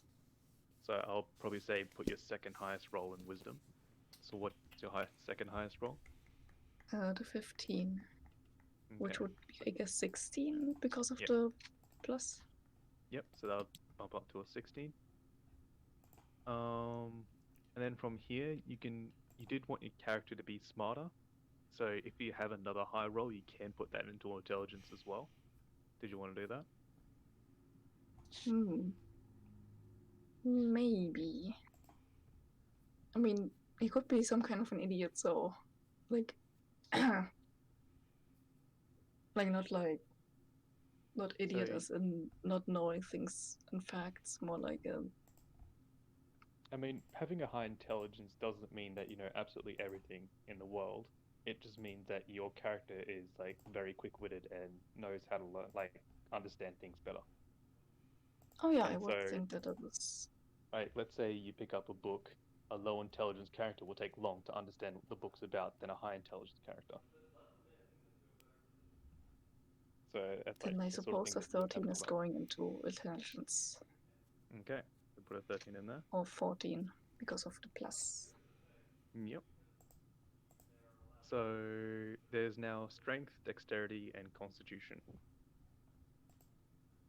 When your character is going into combat, how would you see them like fighting? Badly, not too badly, but there's So only like 2 11s and a 10 left, so there's not much. yeah, but it's that sort of thing. Like it's more role play based. So would you see your character going in like head first, like as Berhart does, dealing with things with his fist over his words? Yeah, I don't think so. So then I wouldn't say have strength as that. Then I'll probably put that as a 10, and then have dexterity and constitution as 11. Yes. I do not mean to make that an 18. I wanted it a 10. Jeez. Are any of the stats in minus? No. Okay, good. So your strength is strength, dexterity, and constitution are all +0. Intelligence you get +1, even though that bumps up to a 14, so that's now +2. Yes. You have wisdom, which is a 16, that's +3, and then you have charisma, which is 18, so that's +4.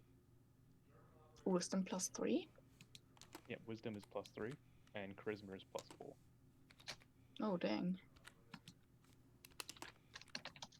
Okay. So you have, once you've finished with that, you have 2 more skills to pick. So you already picked medicine and nature.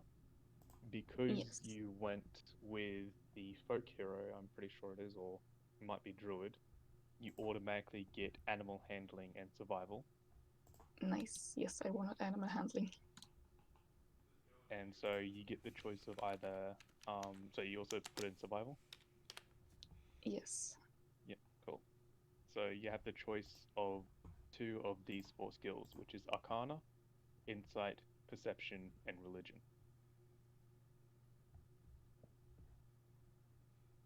I think insight might be cool. So you know what Insight is?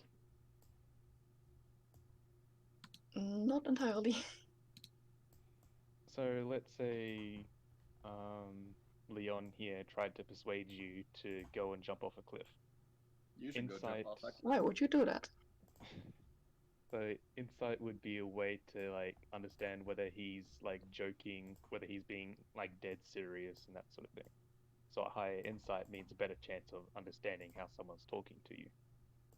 And like let's say someone's then- trying to tell you a lie, then insight will help you better understand if they are lying to you or not. No, I definitely want my character to be like a little bit more oblivious to how people talk to them, which would be kind of Okay. funny probably. So yes. So good. I would suggest, because you are going to be on the more medicine side, I was thinking like either Arcana or Religion. Because technically speaking, with those, that's like one way to get like lean more into the medicine side. Like, let's say you spent time like with some clerics or like at a church or something, understanding how to like do like medicine. You can either say you've done it, so that means you've written down, like looked in through the scrolls and everything that they've done, or you've learnt through magical ways of healing people. Arcana does sound really good. So would you like to pick Arcana? Yes. Okay. And you said no to insight, so you can still go with the religion if you really want to. Like that could be more like understanding how the gods work in this world, sort of thing. Understanding like the religious scriptures and that.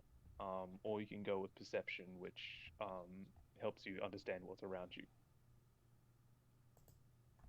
I think I'll probably go with religion.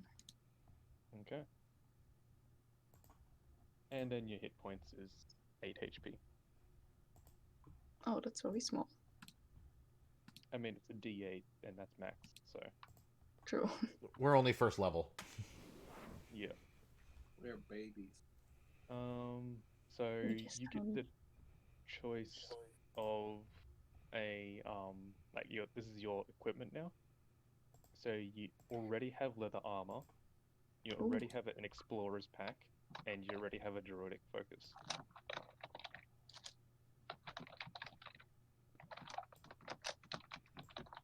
Druidic focus. Yes. I don't think I've heard of that before, or at least not in depth. It's kind of like a symbol of how like why you became a druid or something like that. Like let's say you have a little totem of wolf, that would be your like druidic focus. At least as I'm pretty sure that's how druid focuses work. I haven't done druid in a long time.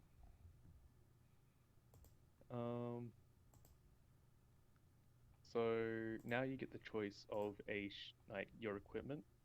So the first equipment you would want is, do you want your character to have a shield? I'm not sure actually. Because you can either choose to have a shield or you can choose to have a simple weapon. And a simple weapon is like a club, dagger, great club, hand axe, javelin, light hammer, mace, quarterstaff, sickle, spear, that sort of thing. Or you can have it, so that means they have a shield, which means, like, I guess for your character, because you did say that they want to be more of a, like, not so capable in combat. So maybe they, like, crafted up, like, a wooden shield or something that helps them in combat. True. So did you want to have a shield then? Yes, I suppose. Okay. And you're not allowed to have scimitar because it's technically a metal weapon, Evil. unless you want to try and craft a wooden scimitar, which I don't think would work that well. You So say have scimitar, but it's the- actually a tree branch that's just curved. Okay, so as a melee weapon, I would say you have a club, which is a one-handed, like, little club. You have a great club. Like, don't write You these gotta- down as what you actually have, you get to pick one. Okay. You got a so- stick and a bigger stick. Yeah, Nice. so you have a stick that look like you can use to bludgeon someone. You have a bigger stick which you can bludgeon people even more. You have a quarterstaff, which is kind of like just a big two-handed staff that can be versatile if you want to as well. So it's a one-handed or two-handed. I'd say you're also allowed javelins if you want to, because they don't have to involve metal. True. Same with a spear. Light hammers can as well, and same with mace. You can have like a wooden variant of them. And hand axes. We do have stone axes. True. Yes.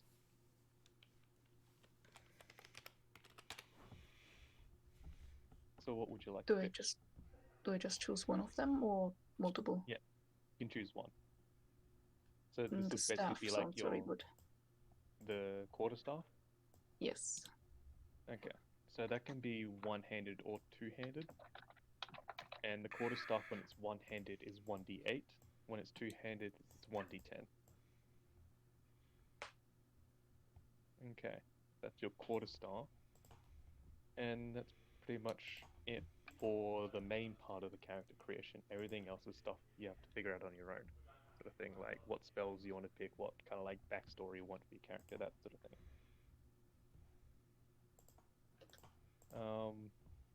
Also, probably the most important part of any character creation. What's your character's name?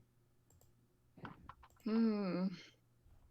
Do we have to That's the come hardest up part. with it this month? Pardon? Do we have to come up with it this month? No, I'm pretty sure I can think of something. Yeah, it's like if you really want to, you can leave your character unnamed, and if you think of a name by the next session, which is like in a fortnight, then it should be fine. But yeah, it's like so if you ever like when you think of, let's say, you think of a half elf standing in front of you, dressed in like a somewhat leather-ish armor, having like a black, like raven mask on it, having like a green cloak with a shield on their left hand and a quarterstaff in their right hand. What would you call them or her?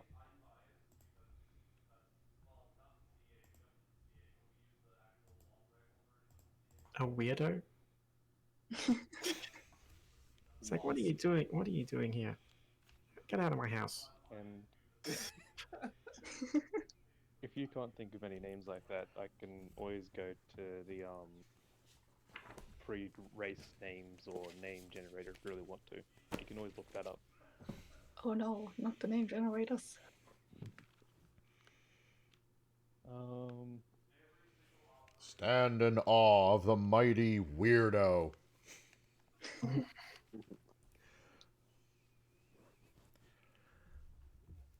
if we go to D&D Beyond and look this up. I mean, if you can't think of a name for the next session, we'll just, have to come up with something to call you. Like, hey, you. I mean, We can also take a deep dive into naming conventions if you want to go hard. I mean, as it says here with half-elf names, half-elves either use human or elven naming conventions. Well, that depends entirely on where they were raised. Mm. Yeah, so And it I depends don't on know your that yet. backstory. Whether they were raised You by know their what? Your human name or is their Tree elf. Bark. Tree Bark Moss Rock.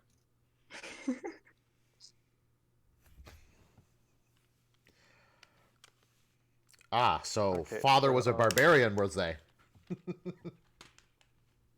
So, what it says here, as if to emphasize they don't really fit into either society.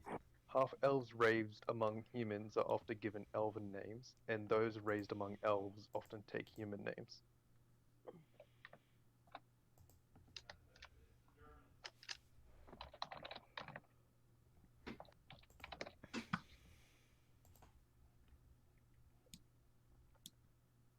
Druids also tend to pick up names that are associated with what's called with nature.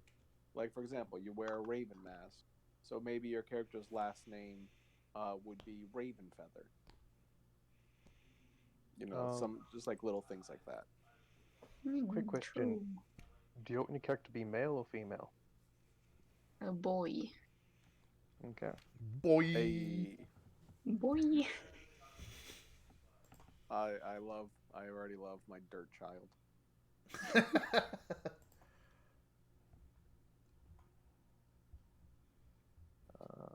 Where is it? Male name.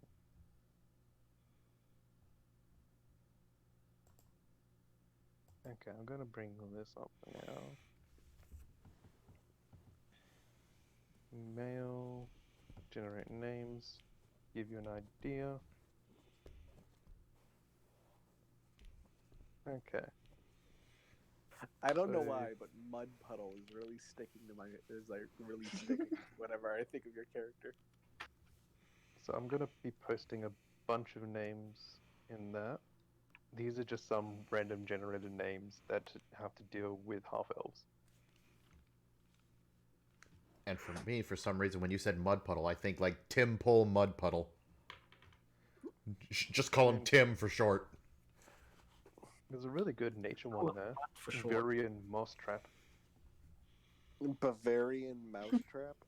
No, Varian Moss Trap. Oh, Varian. That makes more sense. If you look in room 1, it's the second name on the bottom. Oh, what kind of freaking name is Tom Fingertwitch? That's like, Oh, this is someone who has a twitching finger. Sounds like a good name for a rogue. I don't know. I wouldn't want to be friends with someone with that name. Not to judge, It's- but it sounds kind of weird. It's like restless. It's like restless leg syndrome. It's a finger. I mean, in the one shot, my cleric was Limo Legmender. She was I a wonder what he did. she was a halfling that, so she had to touch the legs in order to heal people. It's like, I'll heal you, don't worry. Give me them ankles. Yeah, I was very scared the whole time, especially since the other two halflings were cannibals. Yeah, just listen. There's no context to I that. mean, to be fair, you did work well together with them because you made a halfling tower. We did, yes. Listen, you can heal cannibals. Just stay away from their hands and mouth. Everywhere else is safe. Okay. So, what were we thinking for your name, Claire?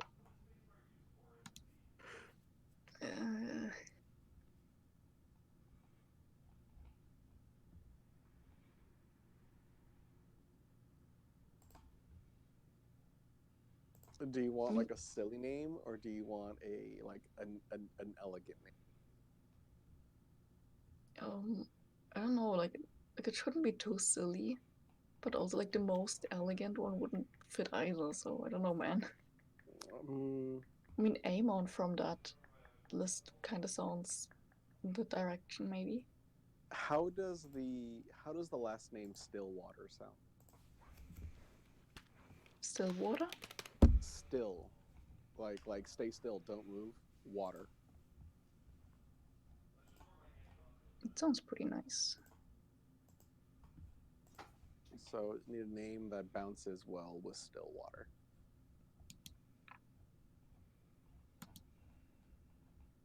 Bob Stillwater. Bob. I mean, I don't know if I'll take it yet. Something does that sound starts with the very letter calm. J. J something Stillwater. Jay.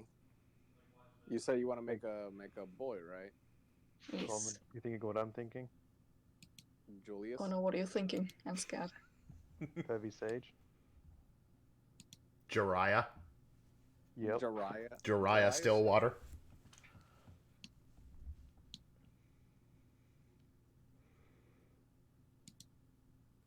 You gotta teach Naruto how to use the Rasengan Jiraiya Stillwater. Actually, I know two names with a J that I really like, but I already have two Yeah. OCs with that name. But I do like them, so maybe I'm just gonna make another one with the same name because screw the rules, the honor rules. That's fine. It's okay. It's okay. You can. I've had characters with the same exact name multiple times. It's I mean, there's yeah. nothing saying you can't do it. one of my friends who plays D&D all the time, he uses the exact same first name with every single character, only changes the last name. I love that. Nice. I mean, of all the characters I've made in video games, they're always based on the same root. Like it's always some variant of Aryan, something like that. Or I Aryan love that itself is a variant. Mm. So what are the names J's that you like? The first one would be Jericho, and the second one is Joris, but it's like the J isn't pronounced like a J is like how It's pronounced people like a Y. usually. Yeah. Because like we some like I don't know. And actually no, where it comes from. But I know I a mean- Dutch person named Jovis, so that's yeah. Yobis, Stillwater. I kind of like Yobis. Hmm. I definitely like. I think Yobis is the winner. Nice. Yes, then I will take that one. I thought you said Alright then. Yoda at first because I misheard. But Yoda Stillwater. Okay. Oof, Okay. knocked over a water bottle. Don't think he's gonna be joining. Hmm. He is. Hmm? Is he gonna be joining? I don't know. He hasn't responded yet. Well, I'll give him a quick call and see if he'll come join.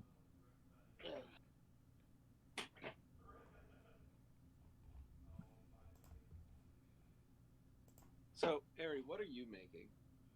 I am making a half-elf sorcerer with a noble background. Should I talk about my character background, or is that supposed to be something I withhold until we meet Well, in game? that's entirely up to you. Well, I was thinking of something like a noble who was, you know, that story of like that of a noble who's not really acknowledged by the nobility anymore. Bastard? Bastard, yeah, something like that. A bastard or someone like maybe something happened where they don't want me going to the throne, so I was struck from the family record or whatever and sent off to a monastery. So maybe a bastard child, maybe not. But well, the result is that I don't have resources, although I do know how to use them if I have them. You know, like nobles and how to talk to nobles and order knights around or something like that. And all my spells is just tons of fire and ice. Because I'm weird like that. Hey, we all have to have our own little quirks. Yeah, I was thinking of something like, oh, maybe I'm from an ice kingdom, so like as a specialty, you know, I would the nobles would be masters of both ice magic and fire magic. I You're- like that you mentioned an ice kingdom instead of like a snowy kingdom. Like you just went full Frozen. I was gonna say it's like you're Elsa. Uh, But yeah, it's like, it's a kingdom full of ice, so, you know, the nobles will be masters of ice, but in order to keep the kingdom alive, they'd also need to be masters of fire. So all of my spells are just fire and ice magic, and I can't do anything else. So you're fire and ice. Yes. Hey, Get the You're Elsa with that little fire salamander. Sure. I was also The- like, have you ever seen like one of those? There was like an edit of the Let It Go music video where instead it was called Let It Burn, and they recolored the whole entire music video to be red. So Elsa was just burning everything, like let it burn, let it burn. Okay. I have not seen that, but that sounds hilarious. Harry, are you? If you want to commit arson, you can just say so. You know. If you're secretly like chaotic evil, you can say so. No, Yeah. Like, no, there's no. nothing wrong with that. I mean, there's a lot wrong with that. You definitely need a therapist, but there's nothing wrong with that. No, no. I was just making a joke. Yes, just a joke. Are you sure? Yeah. You Yes, sounded really yes. committed to it. Just a joke. Again, we can't tell if you're being serious or if you're actually being sarcastic. For the NSA agent listening in on this phone call, that was a joke. Well, yeah. That's not part of my character. Any fires in Australia lately? Hmm. We're kind of just used to everything being on fire. Yeah. That's just Australia. I shouldn't be laughing. It's also Australia, though. I mean, like, instead of saying good morning, it's like, are you on fire today? You know?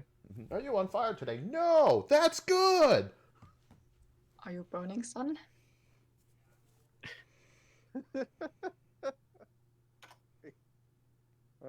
You start like a crazy cult. It's like, may the fire miss your house. May the fire miss your. Also, actually, like I'm still thinking about the name, and maybe I'll go with Jericho after all because it, I don't know, catches the vibe of the character just a little better, I think. Okay, go for it. Yeah, nothing wrong with that. Nice. It would be spelled like this, if that's even how you spell it. I don't know. Well, like, so far, we have a party of 2 full casters.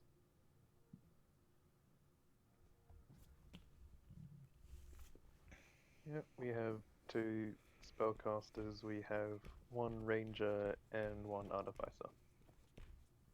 Oh, we have no melee capability at all. Oh no. I mean, technically speaking, Atelier can. Yeah, I can. I can. I just know that Atelier prefers range over melee. Okay, I will be the melee guy of the group. I mean, strength of I'll 14. be the- Strength of 14 is not bad. I mean, No, if it I isn't. use a spy, if I use a fire spell at short range, does it count as melee? It's like if I put my hand on them and then I set that I close mean, fire. If you like light a fire in your hand, close your fist, and punch them while your hand's on fire, then yes. that's not melee. That's anime. No, it's only anime if you punch them in the face. But Or in the the nuts. description you gave, the example you gave, was a punch to the face. I just said if you punch them. I didn't say the face.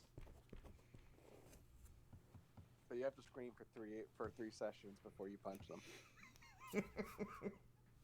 Yeah, you have to go on a whole monologue about how your story is, like, about your whole story and everything, and then you have the whole, like, another session of a whole character arc, and then you have to suddenly punch the guy in the face. You have to go through flashbacks. Next time on Dragon Ball Z, another 5 minutes extended to 30 minutes. Just mostly just screaming. The screaming is what made it fun.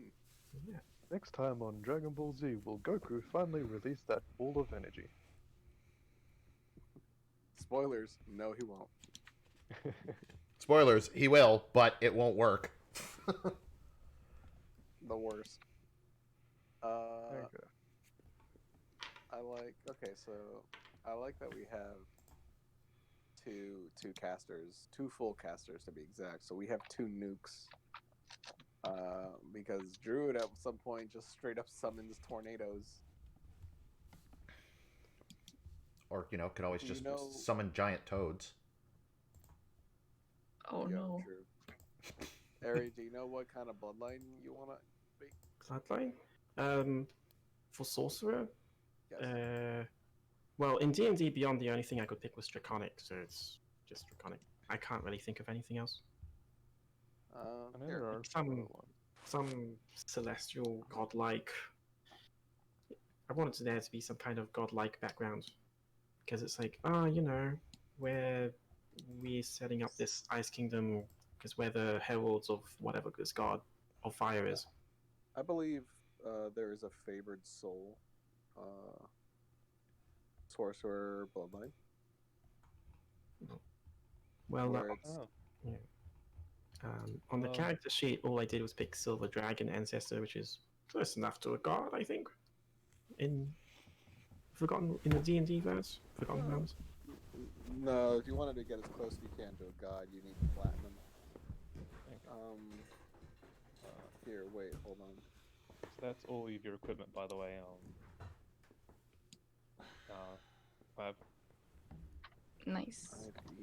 And you also do get an extra language. So you know Common, you know Elvish, and you know Druidic. But you need an extra language as well.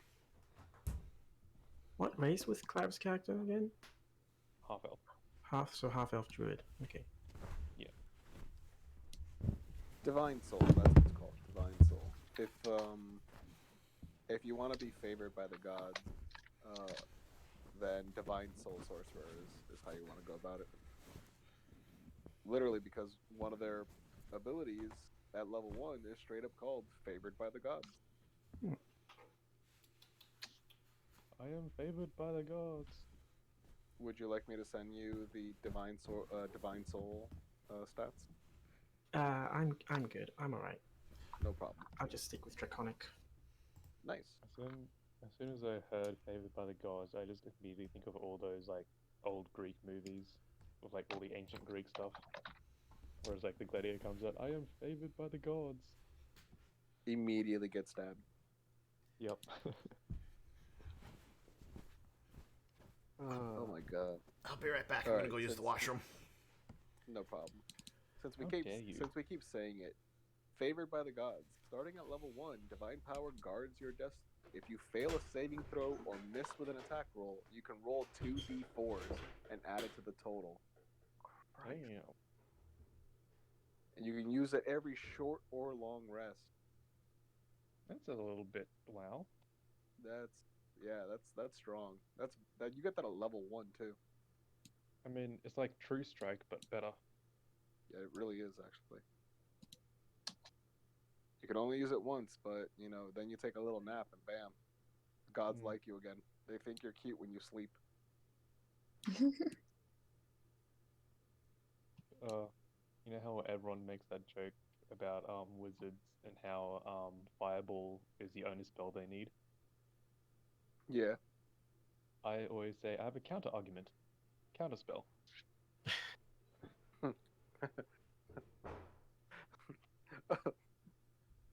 I see your point, but have you considered counterspell? Have you considered more Fireball?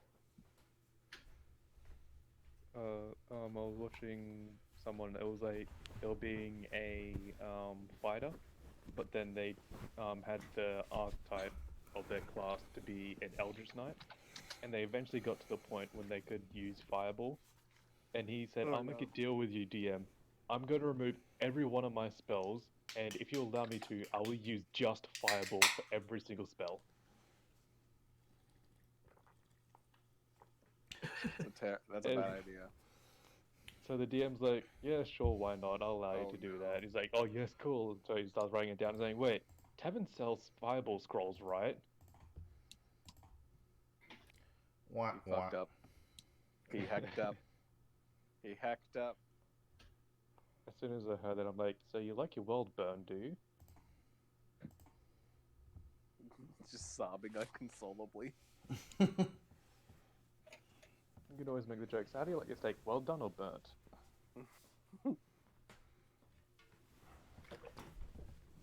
How do you like your steak? Carbon. How do you like your steak? What steak? I mean, I'd like the campaign to be well done, but not in that kind of way. Right. Like the campaign to be well Nice done, job. maybe a little rare.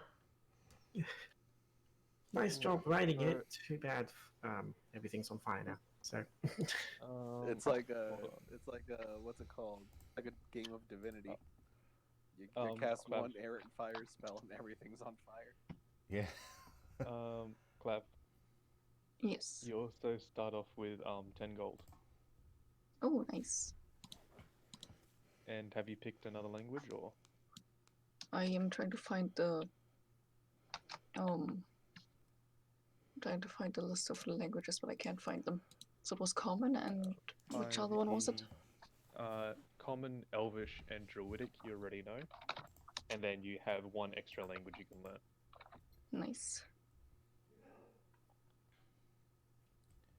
Learn Draconic so you can talk crap about the rest of the party with this one first. So. Sorry, you I know can't learn Draconic as any well. You can't learn exotic languages. I will say you can only learn standard languages. Yes. So you can learn Dwarvish, Giant, Gnomish, Goblin, Halfling apparently, and Orc.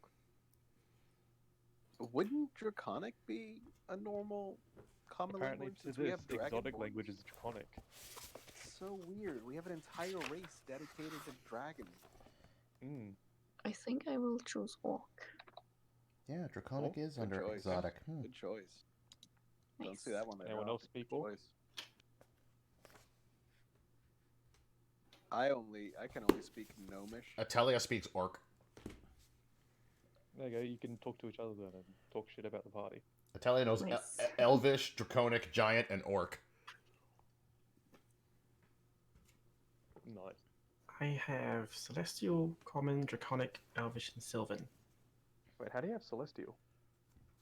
Because I could pick it on the list. I don't know. Because I'm pretty It's sure. a- Yeah, Celestial is an exotic language. Oh, I don't know.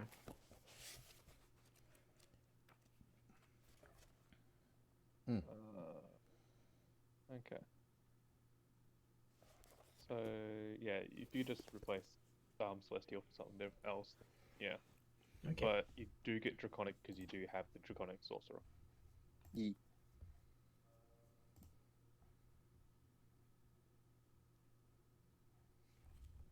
And I got Draconic because they're my favorite enemy. Okay. Guys, Any- you're really expecting that dragon at level 1, I see. Why are you attacking this town? Because the big guy that speaks like a god said so. Apparently there's some level 1 adventurers here. I'm supposed to kill them. I don't know, he's sending me a big pile of gold, you know. Hi, by the way, my name's Burhart. F in the chat, boys.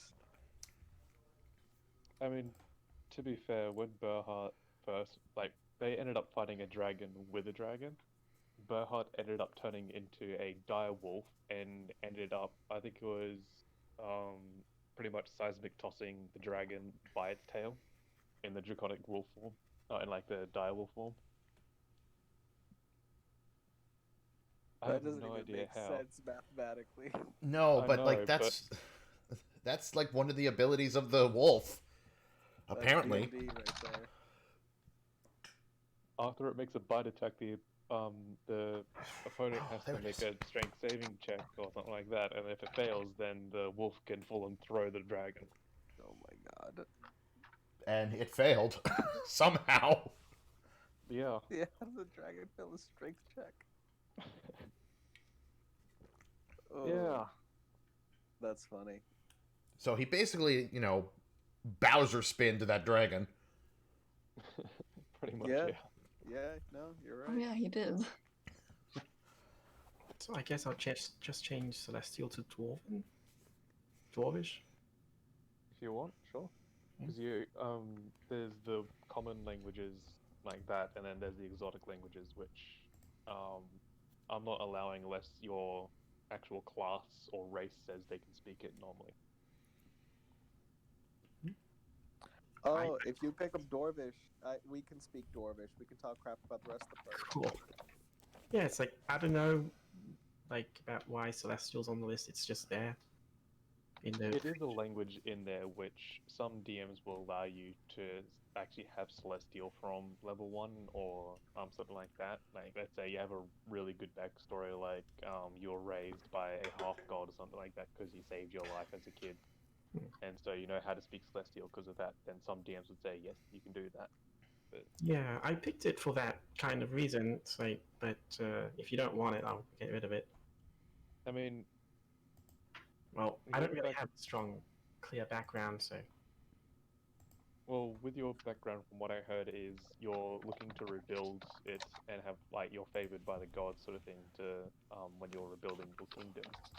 It doesn't mean that you have direct contact with the gods, though. The idea was that I was like a deposed noble of some kind because there was like some kind of power struggle, but I'm like the actual one in line to the throne because of blood and stuff. So Yeah. I do kind of like that. because of my sorcerer background, like I the do kinda like bloodline that. for my sorcerer background. Yeah, but that doesn't, like, just because you have a bloodline to being a noble doesn't mean that you can speak Celestial, though. Yeah. But yeah, for how this is looking, it looks like it's going to be a 4-person campaign unless Prince somehow gets his ass in here. So, I mean, that's From what I've seen, that's pretty standard. Yeah, but I was hoping to have like 5 or 6 people, so yeah. Should we try looking for someone else for the next session, or? No, it should be fine for now. Hmm. Like, Alright. I'll have a talk with Prince next time he goes live and see what happens, sort of thing. But yeah, Okay. All right, who's next? with what? Character. Oh, yeah. I talked about mine, even though I was kind of wishy-washy with my description of my character background. So, Coleman, what's Atelia's social security number? What's their debit card number? And... Man, What's the expiration date? expiration date of the credit card. How old are you, and what are you wearing? What kind of equipment do you have? I mean armor, non. Get your mind out of the gutter, please. And demonetized. Yes.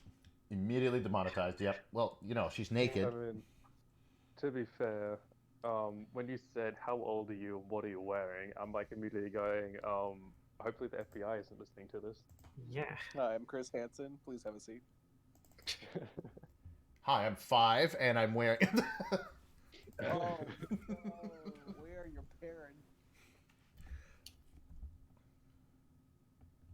So you want to introduce Atelia? Yeah, I just want to bring up the character sheet I had for.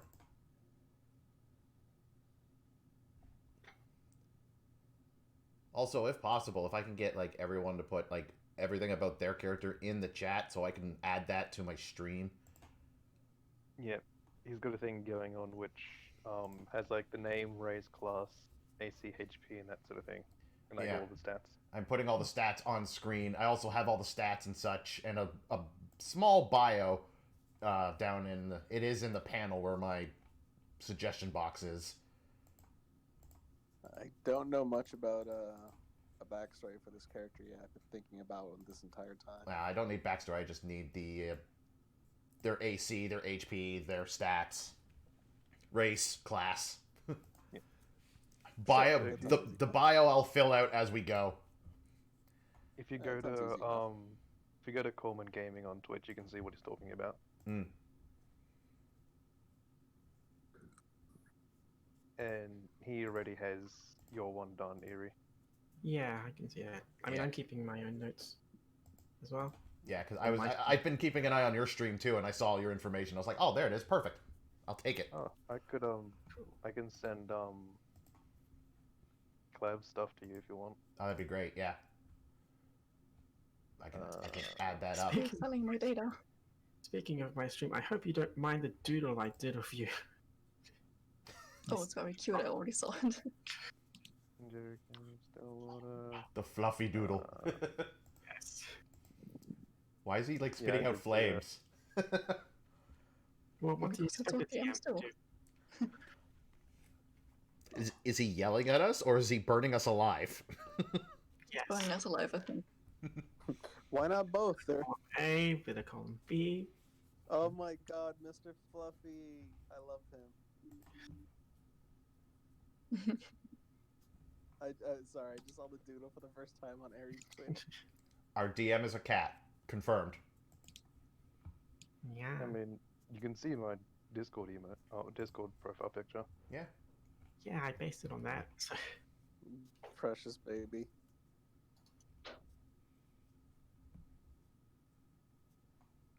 He's a cat. That's why he's knocking everything down in the world and destroying it, Oh my lord.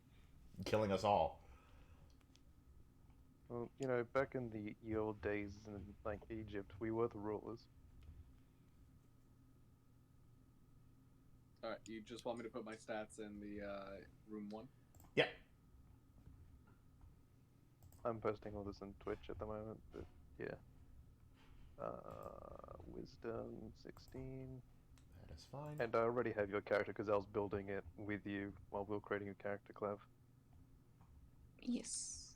Nice. There you go.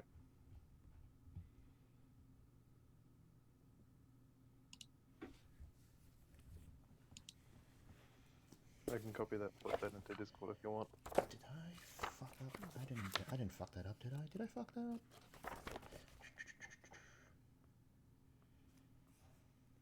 Actually, I'll put that down there. It'll make it easier. No, I think I fixed that.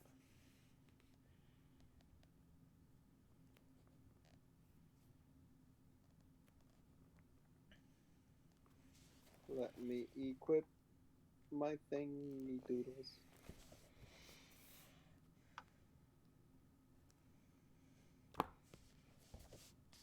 There we go. Okay, it's in room 1. Yeah, Atelia's weight had to be like only got a slight change after I realized my mistake. Oh, you did the same thing you did with the Dragonborn? Yeah, but it wasn't because I think her weight initially, what was it, like 150 something? I think so. And then once I realized my mistake, I went and fixed it, and now it's 124 pounds.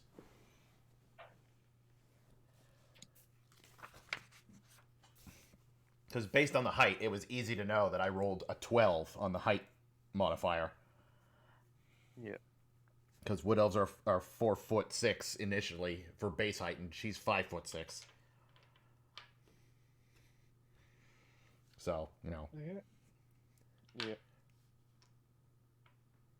But seriously, like the chart in the book itself is misleading.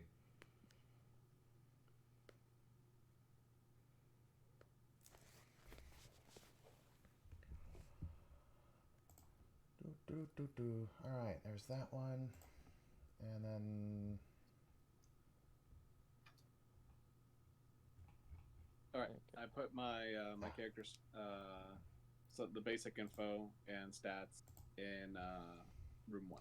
Alright, I will update the extension, and then I can update my stream channel as I go.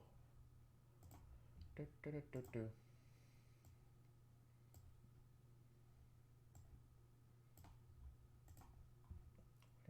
is... Give me that. There we go. I'm gonna do a voice for this character. Be my guess. It's completely fine. I'll be doing voices, so. I'm gonna try, but my voice is so deep that I can't do a female voice that properly. I mean, it doesn't have to be on pitch or anything. Mm. Like, even if it's like the slightest thing. Yeah, I'm gonna try to soften my voice, but... One of the I mean, it's part of what videos- I'm going to be doing. Mm. One of the videos I was watching was, it's not like you have to do the full-on like Scottish accent with a very grungy, like deep voice sort of thing to be a gnome. Well, not a gnome, like a dwarf or something like that. You could just be like the slightest thing where you go slightly higher pitch and have like slightly slower tempo when you're talking. Mm.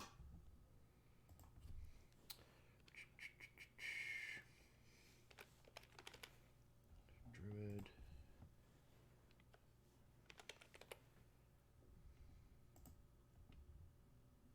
Clav, you said you were male, right? Yes, and I will not be doing a voice because I don't think I can act. It's not really acting anyway, it's just changing your voice slightly and that's about it. Maybe I'll end up doing it accidentally anyway, so I don't know, we'll see. Also, Common, I already associate your voice with like Levia and stuff, so sometimes I'm not sure if you're actually a girl or not, so I don't know. It confuses me. It's okay. I believe in you. Just do your Nice. best. Like, you see with Punk when she plays Spicy, like she does tend to have that high pitched voice. Oh yeah, she But does then that. when she actually does play Spicy, she has that really excited, like high energy, high pitched voice. Mhm. She does change when she does play Spicy. And it could just be something that small that brings out your character. It doesn't have to be the full on like Irish going around sort of thing and like going, yeah, that's gonna be my character when you can't do an Irish accent. It can just be something as simple as change one bit here, one bit there, and your character's done.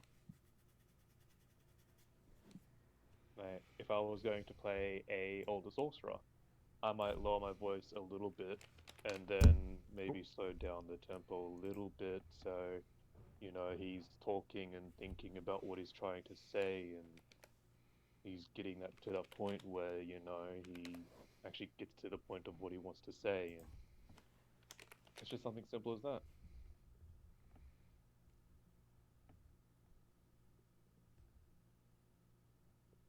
Leon, is your character So- male or female? My character is male. Okay.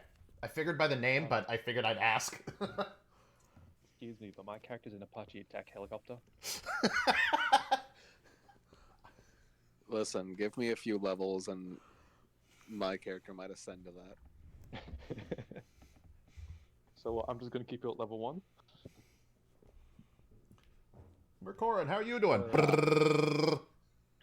I'll eventually build things. Okay. If they're made of steel, I can't use them.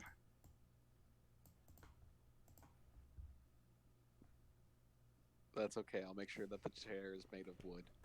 Nice. That way you can sit and you can ride with us. What is So I consider it. what is Mercorin's race, or does Artificer even have a race? Artificer's a class. He is a gnome. No, okay. I don't know much about Artificers, so I didn't know if there was something special where it's like, yeah, that's the class and the race. No, No. so Artificer is just basically like the tech guys who like to experiment with a lot of different things.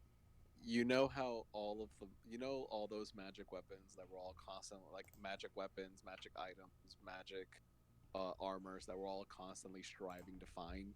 Mm, Artificers all made them. nice. Wood Elf Ranger, Trying to think of what Half the Elf best way to Druid, explain it. Gnome Artificer, and Half Elf Sorcerer. I can't remember his name. So we got a bunch of elves with a gnome. You got a full elf, 2 half elves, and a short elf. I resent that. Thanks. One day I'm gonna be tall, and you're all gonna be sorry. If I was playing Levy, I'd probably that'd be what I'd call him. It's come on, half elf. Come on, short elf.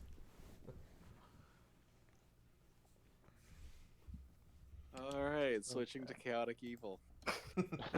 Just say that it's a dwarf without a beard. A bald I dwarf. mean, gnomes can have really cool beards. Ares first. I actually have a mini of this character. Cool. Nice.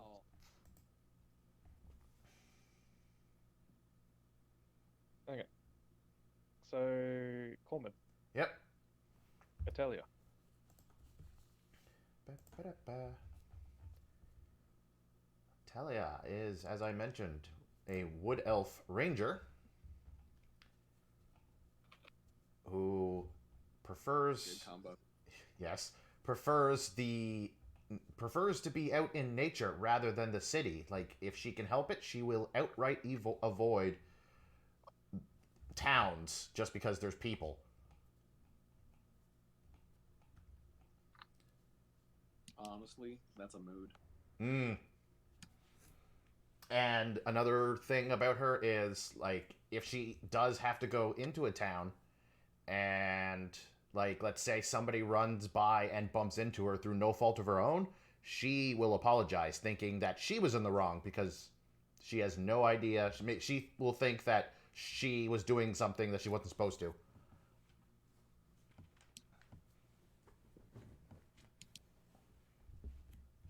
Basically, she is out of her element when she's in a city or town, but completely in her element when she's in nature.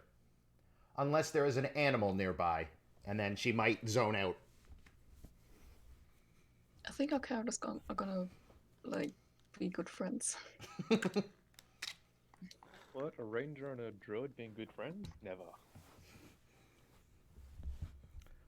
Told you, it's like we completely switched.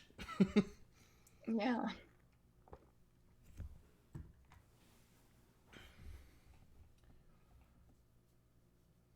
And if you were wondering her age, she's 149. Only 149. That's it, yeah. She's still young. Yeah. So is that all for Italia? Apart from the fact that she's got like, if I basically gone almost like straight up anime with her. She's got really long brown hair with copper like strands in it, and her hair goes basically like past her butt, like it's that long. That's It is the anime hair. Mm-hmm. Yeah, it's kind of like a cape flowing behind her, but it's always perfect. It's that anime hair that has a little bit of strand of hair that curves around like a half circle. I didn't think of that, and I don't know if I want that. You know the hair I'm talking about, though. Yeah, I know. Like, there's some characters that I was like, that I don't like that on you, but there are other characters where I was like, oh, that's cute. Yeah. I don't think it'll work for Atelia, because considering she's 5'6". If she was shorter, like, you know, gnome size, then I would be like, yeah, totally, because then it's funny. Because you always get those camera angles where all you see is that curve of their hair. As soon as you said that, I just immediately think of like a team of Goliaths and then just like one gnome. So I was just imagining like going from like one side of the party to the other is like all the Goliaths like waist high and like going waist up, and then it goes to the gnomes like little poke of hair coming over. Yeah, no. On occasion, she might put her hair in a ponytail, but again, because her hair is so long, it's a ponytail that'll go all the way down.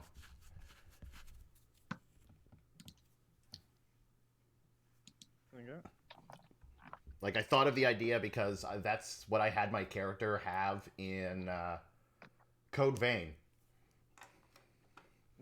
When I made Code Vein, like, I had that ponytail that went all the way down her back. And I liked the look. So I was like, yeah, Atalia's going to have long hair.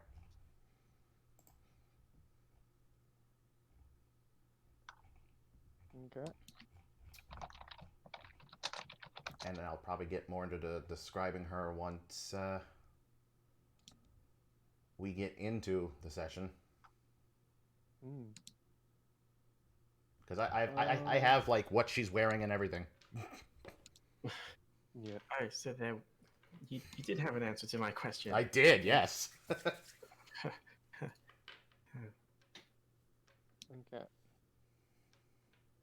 So then we go with Leon. Yes. Explain or introduce your character. Yeah. I am playing a rock gnome artificer named Merkrin Sparksteel. And it is his dream to revolutionize the world, to make magic more practical and accessible to anyone and everyone.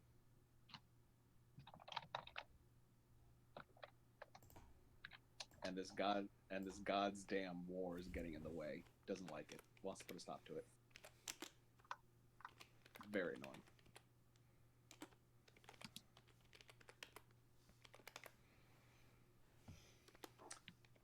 Kinda want him to make the biggest bomb possible.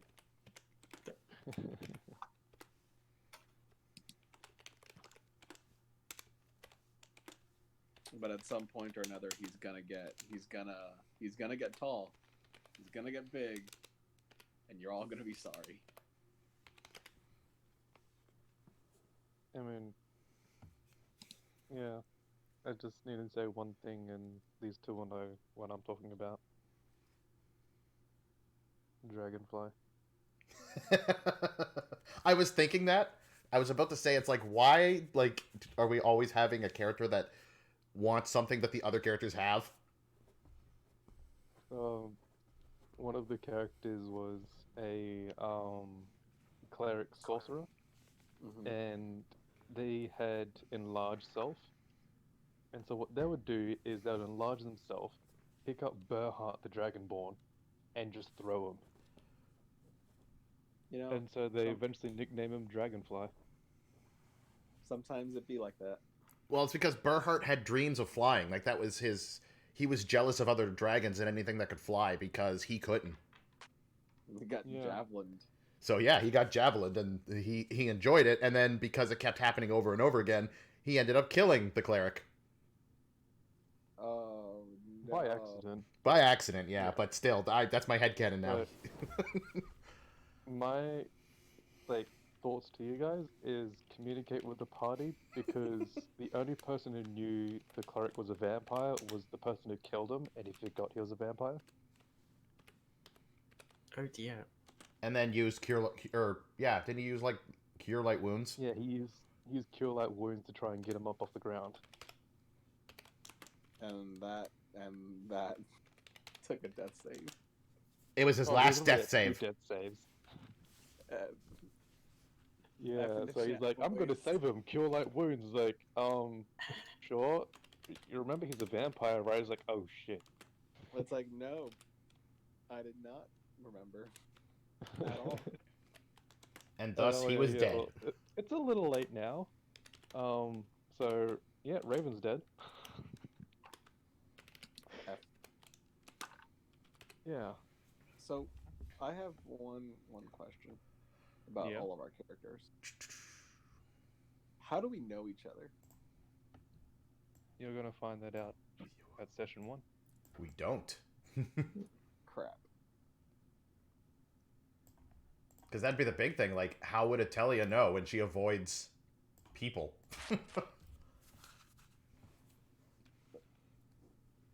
Don't worry, I have an idea of how to introduce you guys.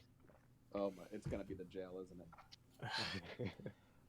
Is it gonna I be don't that? wanna go Is it to gonna be? jail. Is it gonna be See, like you're that? finally awake. Is it gonna be like that dream sequence thing you mentioned? No. Is it gonna be like the beginning of Skyrim? No. Okay. It's gonna be like the end of Skyrim with a dragon and everything. Yeah. Except he ain't gonna be on our side.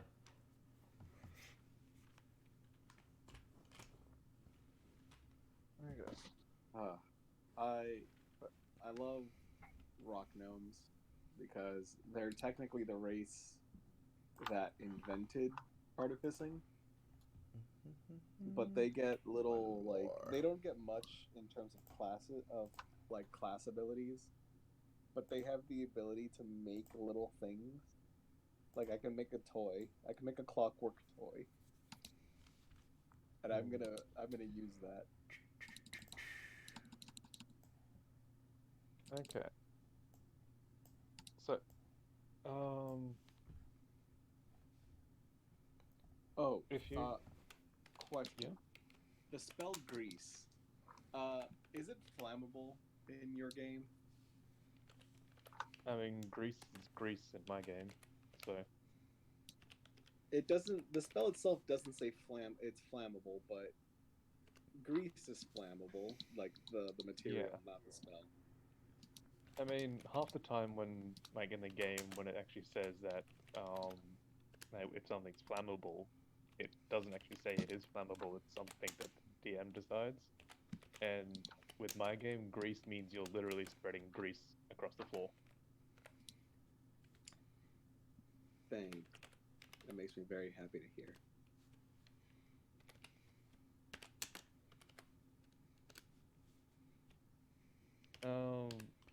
Yeah, so I'm just about to get onto the world speaking, by the way, Rip. Or Rip Tailo. Yeah. But yeah, I'll be right back. Yeah, I'm just making a final update for our stats. We can also use this time to, you know, like, have a bit of a break, like, go get something to eat or drink or toilet or stuff like that, so I'll be right back. Sure. That sounds like a good idea, honestly. It has been about 2.5 hours after all. Yep.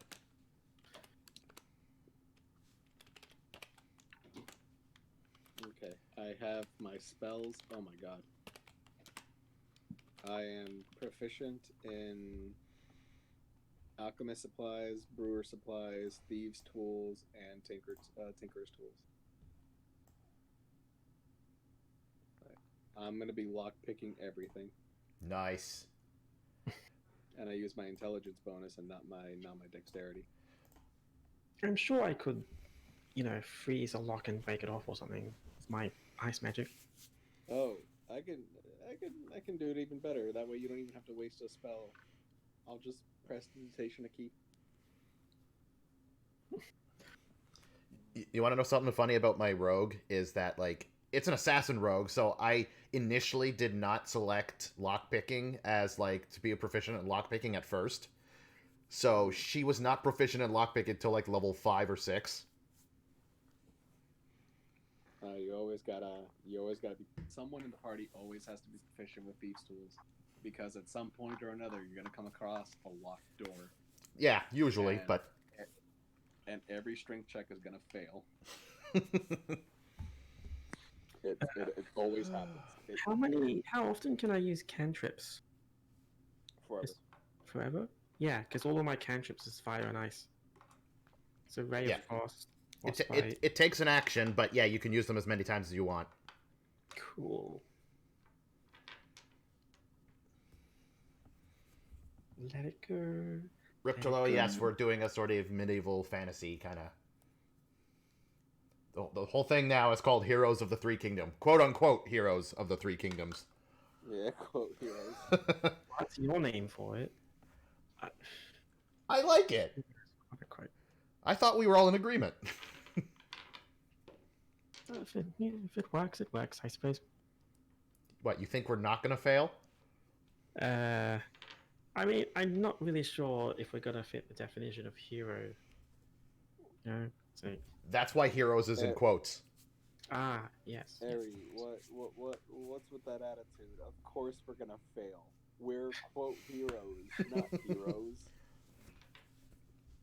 We're gonna probably blow up a kingdom by accident, and we're gonna unite all 3 kingdoms, asterisk 2 kingdoms and its survivors, to like wage war against us. So we'll bring peace, but like, at what cost? See, I we're mean, gonna I suppose you could say that you've united the 3 kingdoms if you just destroy the other 2 and say there's 1 kingdom left. we're gonna fail so spectacularly that we're gonna succeed. So we're just gonna loop all the way Yep, back around. gonna come full circle. Collect 200 gold.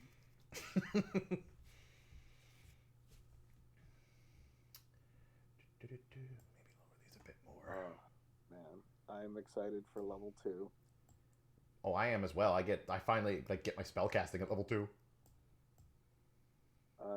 I get spellcasting at level 1, but I get to make magic items at level 2. Ooh. And the first thing that I'm gonna make is a bag of holding. That's if I allow you to, and the dice roll allows you to. No, I can just infuse magic items and make a bag of holding. Yeah, but you still have to roll for it.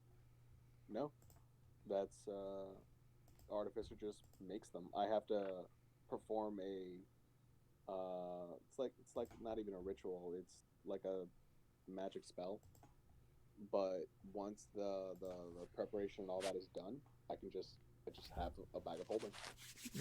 Can you make just out of curiosity? Can you make portable holes as well? No, I cannot make portable holes. I mean, that I sucks. can, but like not as an artificer. I would have to make it as a crafter, and that's where like rolls would come in.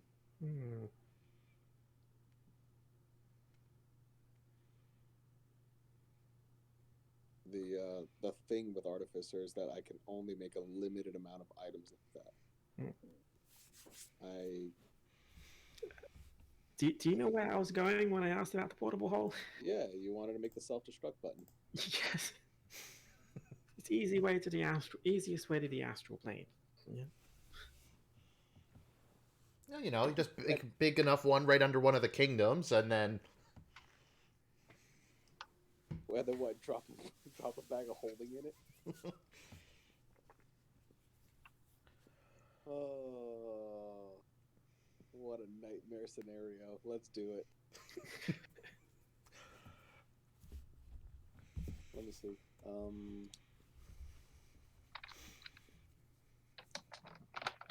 Where is? Oh, there it is. The little cog. That's what I wanted. Hmm. Let me see. Where is it? Put you over here a bit more. Okay. I'm surprised you're allowed to make a bag of holding at level 2. You can only make so many. But still at Yeah. level 2. I mean, is there Uh, is it Maybe is maybe it like it's a 5th edition thing. is it like a straight up bag of holding, or is there a limit to it? Like, you know, No, it's I can. It's a straight up You bag of can- holding. Yeah, so you can create a bag of holding, but you can only do so many items at level 2. hmm. True. And if I die, they all go with me after a few days. Ah, so that's the catch. The catch. There's a few catches. So the skill is called Infuse Item, and I can make pretty much every magic item in the game, short of legendary. The thing about it is that I can only make, I think, a maximum of 4 items like this, and as long as the item exists, it takes up one of those slots. Hmm. However, once I can choose to dispel that, like uninfuse an item, and I can get that slot back. Of course, we lose the item in the process. So I can keep churning out magic items, but if we are going to have like a permanent bag of holding, then I'll limited the things that I can, because the things that I can also like boost AC, or give everyone a +1 to their casting, or make ammo that forces a person to make a strength saving throw every attack, or they get knocked prone. Like things like there's a lot of goofy things that you can make, but there's an absolute limit to how many of them. The only thing, Later on, though, my knowledge, that you can have like a lot of is more mechanical stuff.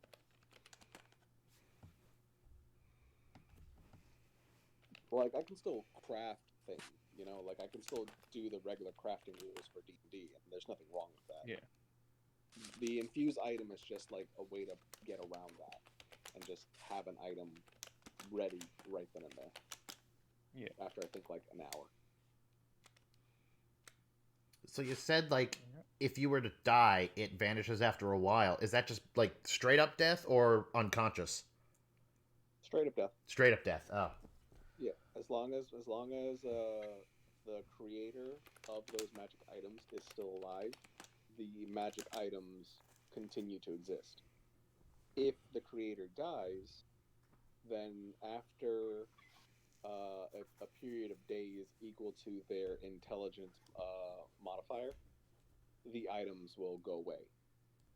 So since my intelligence modifier is 5, after 5 days after I die, like the bag of holding will disappear, and all the items will just be ejected from whatever the hell it was kept in. So theoretically, if you're close to dying, I could like freeze you or something to keep you alive, to keep the magical items longer. You could. I do believe there is a magic item. I think it's called stasis. I forget, but there's actually a magic item that will freeze someone in the death state and it'll stop them from making death saving throws, but they can't make death saving throws, so they can't get back up.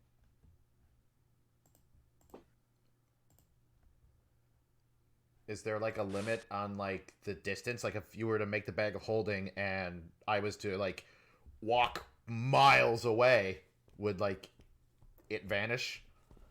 Nope. No, Oh, it's a straight up magic item, and like it's a straight up independent magic item.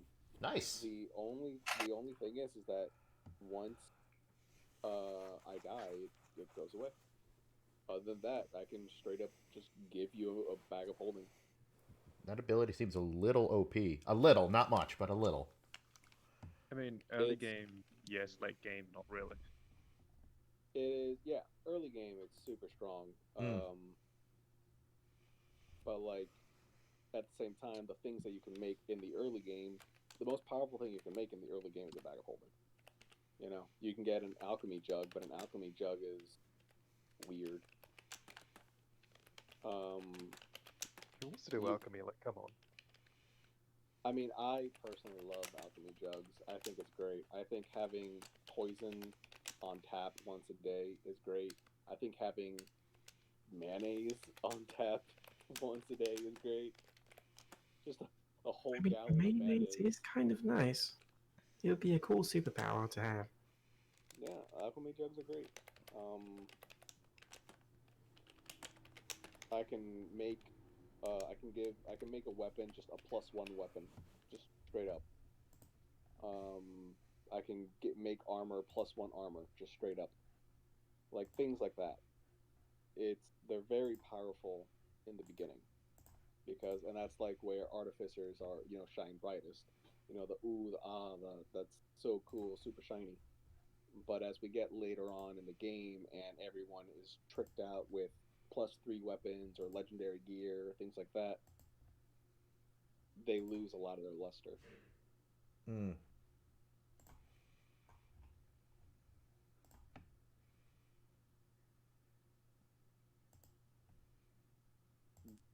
But they do have a couple of cool things, even in the late game. Like level 7 is my favorite ability in the game, period.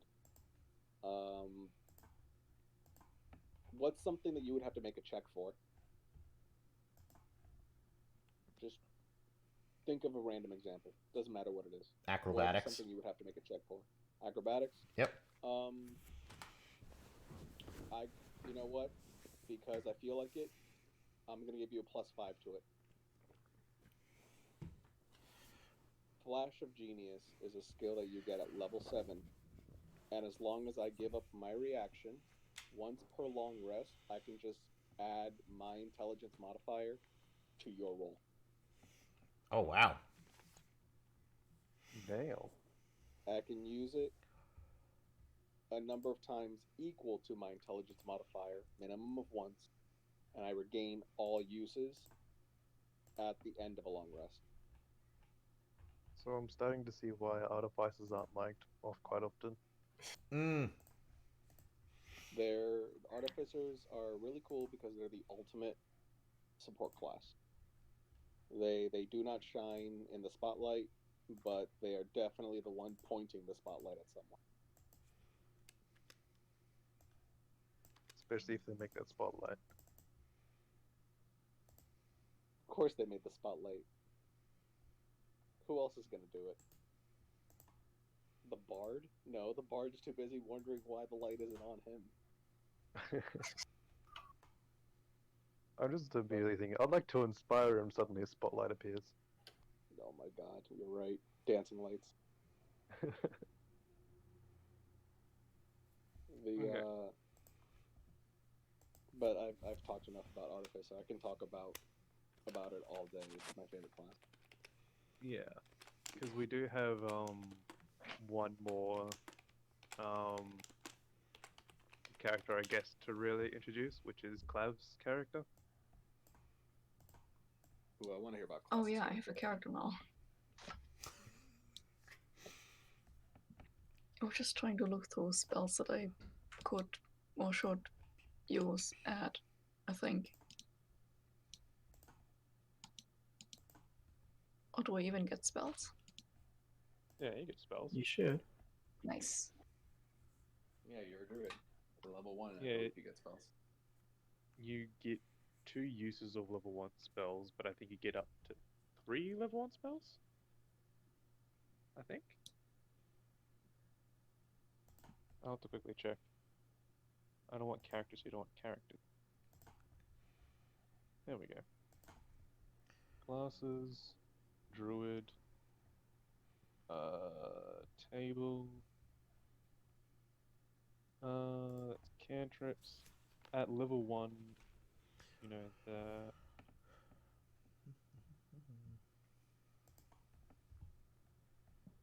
Okay, so at level 1 you know 2 first level spells, and level 1 you also know 2 cantrips. Oh,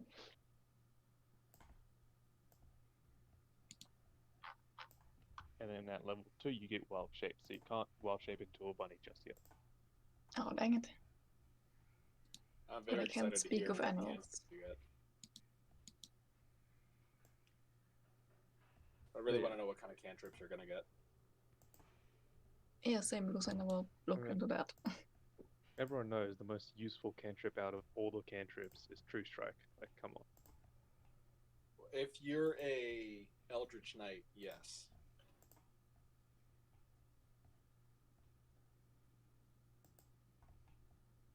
I was watching a video on like True Strike is going probably the most useless spells in all D&D. True Strike, you could either spend one roll to hit the opponent, then use another roll to hit an opponent, or you can waste your action, use True Strike, and get advantage on your second roll, like on your second turn. Yes. What would you prefer? Hmm.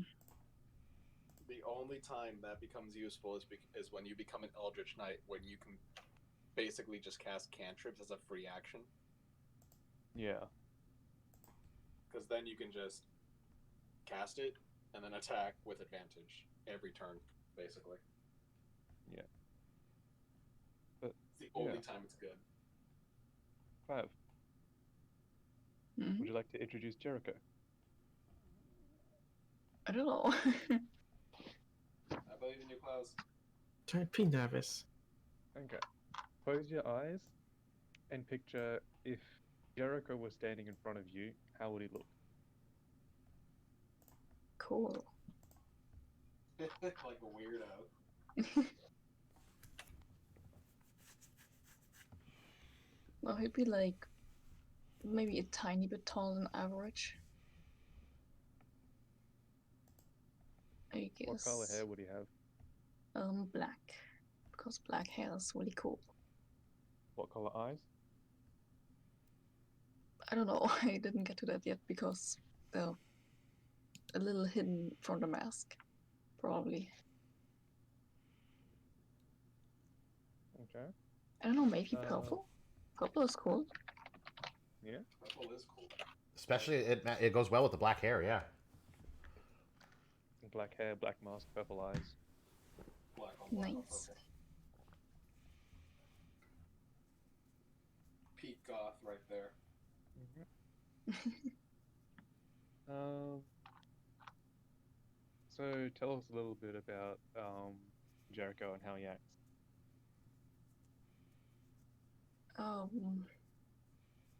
Well, he's nice and friendly as like a first impression because he likes to help people.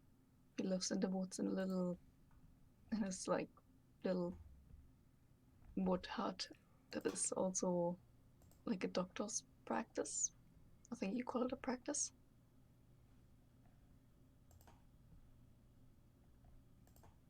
I mean, And kinda.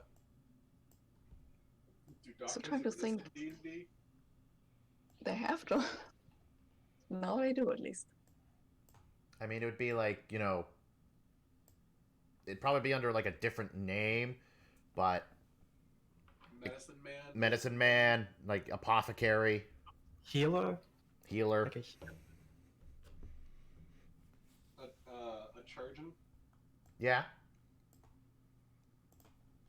or you could just be that really nice druid who heals people.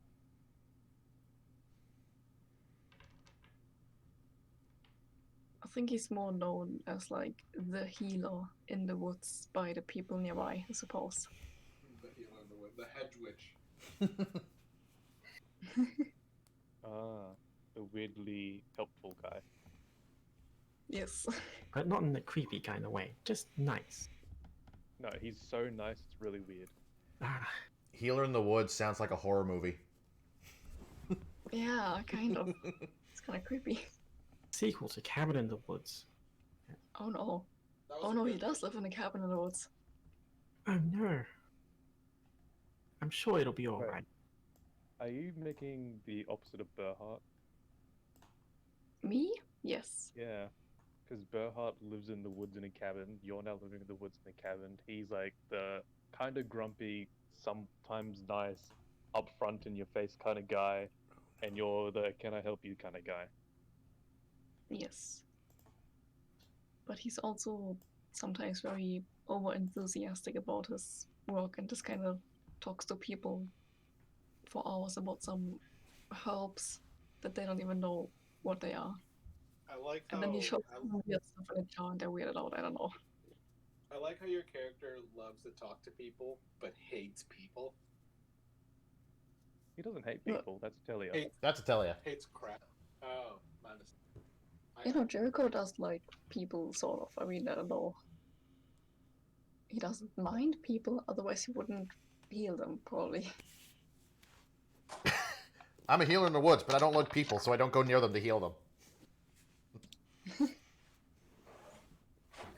they want healing, they gotta come to me. And I yell at them, and I yell, say, "Get off my land!" But I need to be healed. Heal. Now get out. Why didn't you say so? Come here. Heal. Get out. Leave. Now get off my lawn.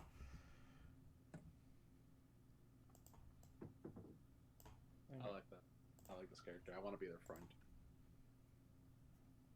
I'm gonna pick up woodworking tools just so that I can make you things. That's so nice. So we're getting pretty close towards the end of what session 0 would normally end, because we're getting close to 3 hours. Yep. Mm-hmm. So, do you guys have any other things you want to talk about quickly, or have any other last questions? Do you have a list of gods and their domains and all that? I'm just using the normal D&D gods. All right, no problem.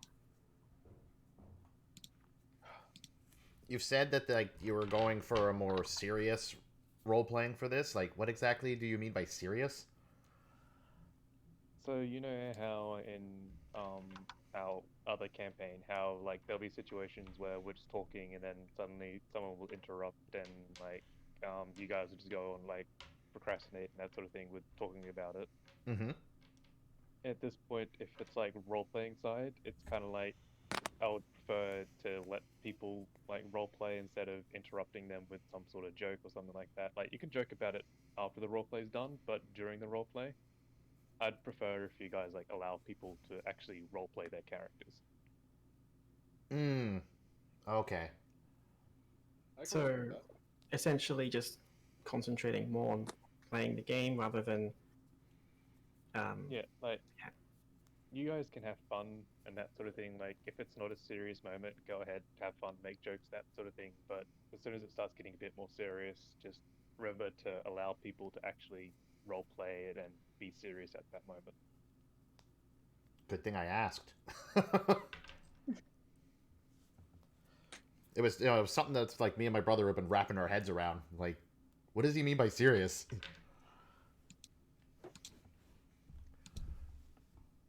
So yeah, like it is, as I did say before, it is still meant to have fun and that. So it's not serious all the time, but at certain times it will be serious. I gotta say, I'm looking forward to playing this game. Mm-hmm. Yeah, hopefully it'll turn out alright. I mean, I'm nervous as hell about whether I'm role playing properly or not, but As long as you have fun, that's the main thing. There's no such thing as not role playing properly, unless you're stopping people from role playing how they want to role play. Yeah, there's no right way to role play. Like at the end of the day, we're not actors acting. You know, we're a bunch of nerds having fun with our pretendy fun time. That's a good way to put it. So don't feel bad. Don't Yeah. force yourself. I promise you, that's a good way to hate this. Right. And probably the best way to think of like role playing as well is like as you did say, it's not like being an actor and being the perfect like voice at like for that character, having the perfect accent sort of thing. It's just whatever you're comfortable with. Find a voice that you're like comfortable with. If you want an accent, find an accent you're comfortable with. It doesn't have to be perfect as long as you're having fun. Right. Like, remember, your character doesn't come from Ireland. You don't need an Irish accent. But where they come from can have an accent that kind of sounds like bad Irish, things like that.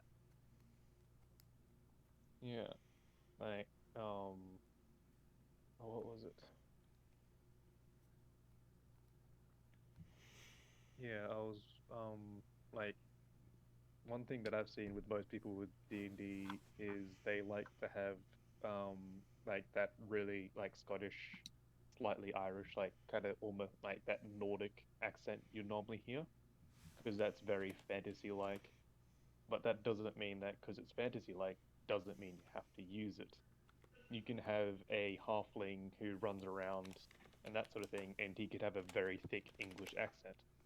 Or you can go around, you can have a giant like Goliath, and he might have a really high-pitched Aussie accent. It's really up to you.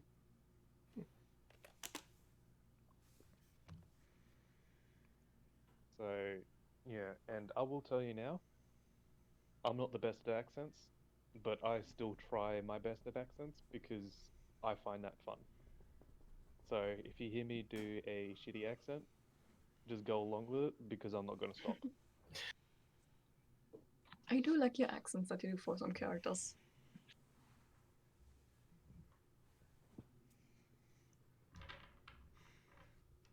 Yeah. So is like the each session gonna be same time, same like day, like Friday? Every It's gonna every be 2 weeks? same. It's gonna be around the same time. I was gonna ask you guys, would you prefer to start at the time we're starting now, or would you mind starting a couple hours earlier as well? I don't know if I- earlier for me, like that's like 5 a.m., 6 a.m. It would start at 6 a.m. If But I mean, I like don't know. earlier, it would have to be 1 hour earlier at the like most. Okay.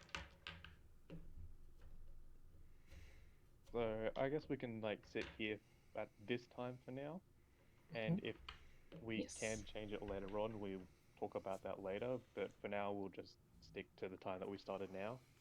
And I'm thinking like sessions, depending on how you guys will go, we can go anywhere from 3 hours, like we're going to try and do today, to any time to like 5 or 6 hours or something like that. So it depends on how long you guys actually want to go for. Personally, I would prefer to only have 3 hours, just to keep things nice and concise every single session. Streaming wise, I mean, yeah. Yeah, Like, definitely in we regards can to the go for stream as well. Yeah. Yeah, so 3 hours. Like, so you're just fine with doing 3 hours every session then? I'll go with Yeah, that. yeah. Like 3.5 hours if we need to go over time for some reason. But yeah, three Like hours is yeah, we're like in kind the of middle of something, or the edge. Yeah. Okay. it's also a little easier for me because if it's all right with you guys, I was planning on taking these sessions and like from Twitch and then uploading them to YouTube so that there's a record of our sessions. I was gonna do the same, and yeah, like for technical reasons and personal health reasons, I wouldn't want to go beyond 3.5 hours. If we have longer sessions than that, then I would probably want to stop and have a break for half an hour. Mm. I always have breaks in my sessions. Yeah. So, like, if we're gonna go for like 6 hours or something like that, I'll probably say like we'll have a break every like 2 hours, like maybe like a 10 to 20 minute break every 2 hours. Or if we're gonna go with just one break, then go for like half an hour break at like after the 3 hours. Yeah, that's pretty much what I try to aim for as well. Something along the lines of that. But So, yeah. well, to keep things simple, let's just say 3 hours or 3.5 if we need to go overtime. We'll probably still have a break part way through anyway, like probably about like an hour and a half to 2 hours through, we might have like a 10-minute break or something. But Yeah, toilet break, collate notes, etc. okay. So the next session I'm thinking is going to be what, on the 5th of March, if I'm looking at the calendar correctly. 14 days. Sounds right. Yep. I've got the 19th of February here.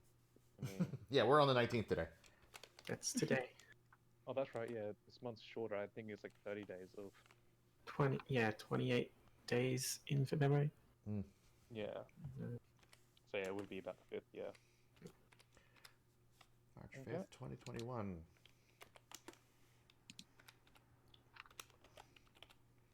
So same time. Any other questions? Well, nothing that I can ask after we're done. I kind of just wanted to ask for more physical descriptions of your characters, but we can do that later. I will. I I'll can send you draw a them pic- if I have the motivation. I can't draw to save I my do life. I do have one final question. I know I've asked like 1,001, but I have one more. Will we be sticking with a 4-person party, or will we get 1 or 2 more players? Depending on how it goes, we might get 1 or 2 more players. I wouldn't mind also having some guest players come in every now and then as well. Okay. That's good. Okay. So let's say someone wants to come in and play in our like campaign for a bit, and they can't actually stick around for the whole time. There might just be a guest character for like 1 or 2 sessions. Nice. I like that. Sounds great.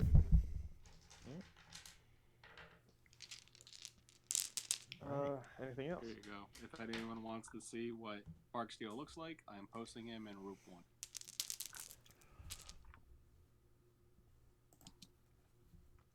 Just a little Ooh. fancy. Ooh. A little fancy.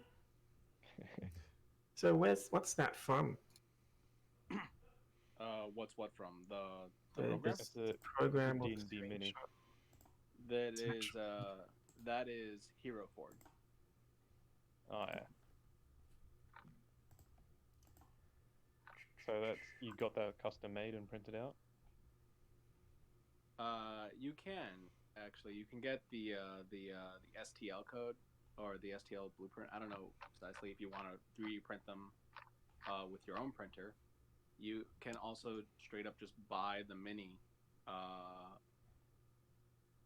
the way that you design it in either plastic, a higher quality plastic, steel, or gold. I don't. It's probably just gold plated. But it's pretty cool depending on what you want in your mini. I like it. I think it's a cool program. It does look a little cartoonish, so it's not 100%, but they're constantly upgrading the program, so it's getting better. It's significantly better than when it first started. Okay. Not sponsored. I just really like the website. That's understandable, but Hero Forge, if you're watching, Yeah, hashtag not sponsored, hashtag could be. We gotta actually get a session going for people to like us. yes. Gotta get a session going first. okay. But yeah, no, don't worry about a sponsor. Hero Forge, unless. I mean, Keep- if you really want to, but you don't have to. But if you really want to, Keep an eye on Don't us. say no. Like, don't say yes. is bad. Just keep an eye on us right now. Oh, Oh. man. That's it. I'm not I s- must say. I'm that not that saying is we're the next fantastic. critical role, but we're the next critical role. I Hashtag must. laugh Yeah. my face. I really must say, Leon, that is a fantastic picture, though. Like that's a great Thank you. reference image. As things go on, yeah, if we can get all pictures of characters, I could put them on my stream. But that's if we all get pictures of our characters. There was something someone sent before. Can't remember what it's called. Where is it?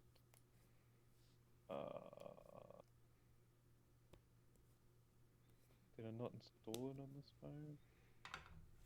Oh, are you Oh, talking that's about that another question. that Oh, reroll. reroll? Yeah. It's like a way to do pixelated art of your character. Well, there's lots of ways to create characters. I like Yeah. that. I have another question because I never run out of them. How lethal are your games? Oh dear. I mean, usually how I play, I tend to let the dice decide. So, yeah. Let's- I mean, like, As a player of his, I could tell you this: he plots our death, but the players have killed more players than he has. Nice. And what does what's it called? What does do you like take limbs? Do you dismember characters? It's okay if you do. I could make prosthetics. But I want to have that ready just in case that does happen. Are you trying to give him Usually- ideas? No, these aren't ideas that you give. These are ideas that DMs have. usually no, I don't try and dismember. Like, I might do something that makes your arm, like, useless for a minute or something like that. Like, one of my friends got a natural one on, like, an Eldritch Blast, so I said the force got absorbed into his arm, so his arm didn't stop shaking for a full minute. Okay. So I'll do things like that, but I won't full on dismember someone's arm for getting like a natural one unless the scenario calls out for it. Okay. I mean, another example is like, what was it? We all like jumped down a pit. There was a ladder, but we all jumped down a pit and like got a twisted ankle or stuff like that, Yeah. and it gave us a minus in some sort of. Yeah, and then you tried to help, like you tried to pull someone away, and you ended up like dislocating your shoulder. Dislocating my shoulder, yeah. Stuff like that. See, this is why y'all need an artificer. All right, we got Featherfall on tap. It was really hilarious because like they all decided to jump down the hole, and then like after the session, he's just like, "You guys know there was a ladder." Yeah. They just immediately opened up the hatch and they're going, so what do we do now? And Spicy just decided to jump down, and then the next person jumped down, the next person jumped down, the next person jumped down. And I'm just sitting there going, they didn't even check for a ladder, they just decided to jump down the hole. Listen, climbing down ladders is boring. Okay. And my rogue I mean- decided to turn around and face off against what, like 5 orcs on her own, Yeah. while our cleric buried himself in the sand. Pretty much, yeah. I as the Sand Guardian, Guardian of the Sand. So expect that kind of fun. Yep. Let's see.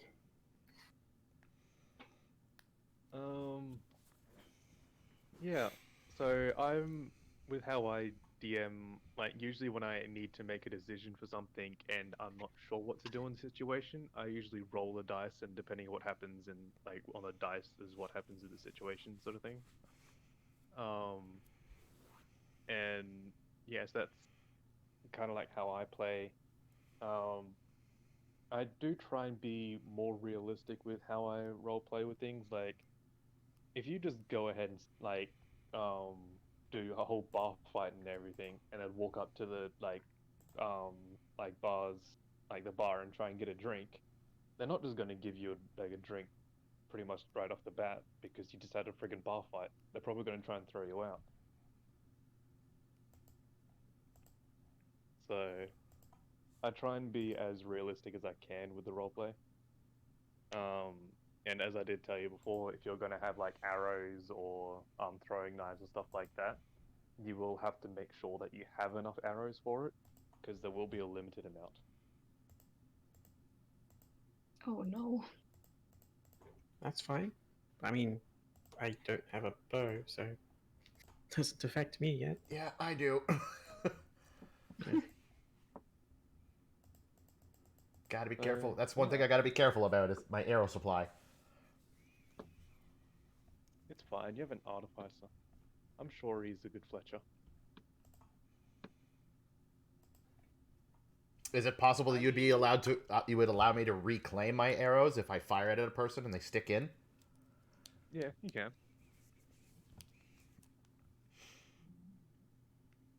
I just gotta remember to do that. Yep. We You have gotta a remember to do that Yeah. and make sure that the arrows don't snap in some sort of situation. yeah. I have to remember to check bodies. Yeah. Just Any other questions? Just leave the maintenance to me. I got them. What, are you gonna build an arrow reclaiming bot? I'll just eventually I'll just make a bow where you pull the string back. An arrow appears ready and knock. Okay. That way you just never run out of arrows. Honestly, I could see funny situations of that. Like the first prototype of that just takes arrows, just nearby arrows from anyone. That's definitely what's gonna happen. You just take arrows in like a 1,000-mile radius. I guess stealing the enemy's arrows, that would be funny. I could just imagine like you guys are in the middle of a fight, like one of your party members are like pulling to like shoot an arrow and it suddenly just disappears. Like, wait, what? It's just like, what did you do? It's a prototype. It's a work in Fine. progress. The way that I see the first mistake happening is instead of like drawing arrows, it draws bows. So like you pull the string back and just like a whole another bow appears. Duplicating glitch. I look to the enemy. Look to the enemy archer. They're just holding a single arrow, going, "What the fuck?" Or Like, you they're like just pull looking at- the, you pull like the string back and a stick just appears in the bow. like they're just looking at you, utterly terrified. I pull the string back, and Mercorin is in there, like, "Hi." I'm an arrow now. I guess you're small enough. I do have a longbow. Dream big. How was not as cursed as the one Molly has? Or had. Gotta sell him still. Already we're imagining fun stuff. Okay. That all said, it is 3 in the morning for me. I Yes. do have to go. It's all good. been an absolute delight. I'm looking forward to this game. Same. As am I. Same. Okay. And if you guys have any questions, feel free to message me by the next session or leave them till the next session if you really want to. I'm usually free most of the time, so if I don't respond, I'm either asleep or doing something that's very rare, but anyway. Yeah. I will see you guys next fortnight. March Alright. 5th. And that's the end of the stream then as well. Turn things off. Episode 0 completed. March 5th. Episode 1 begins. Can't believe we survived. Episode 1, The Yep. Culling. The culling. You're calling it the culling? Great. I do have a Tome of Legends from The Rook and the Raven. I'm kind of wondering if I should use this for this character. You know what? Why not? Okay. Why not? Throw it in.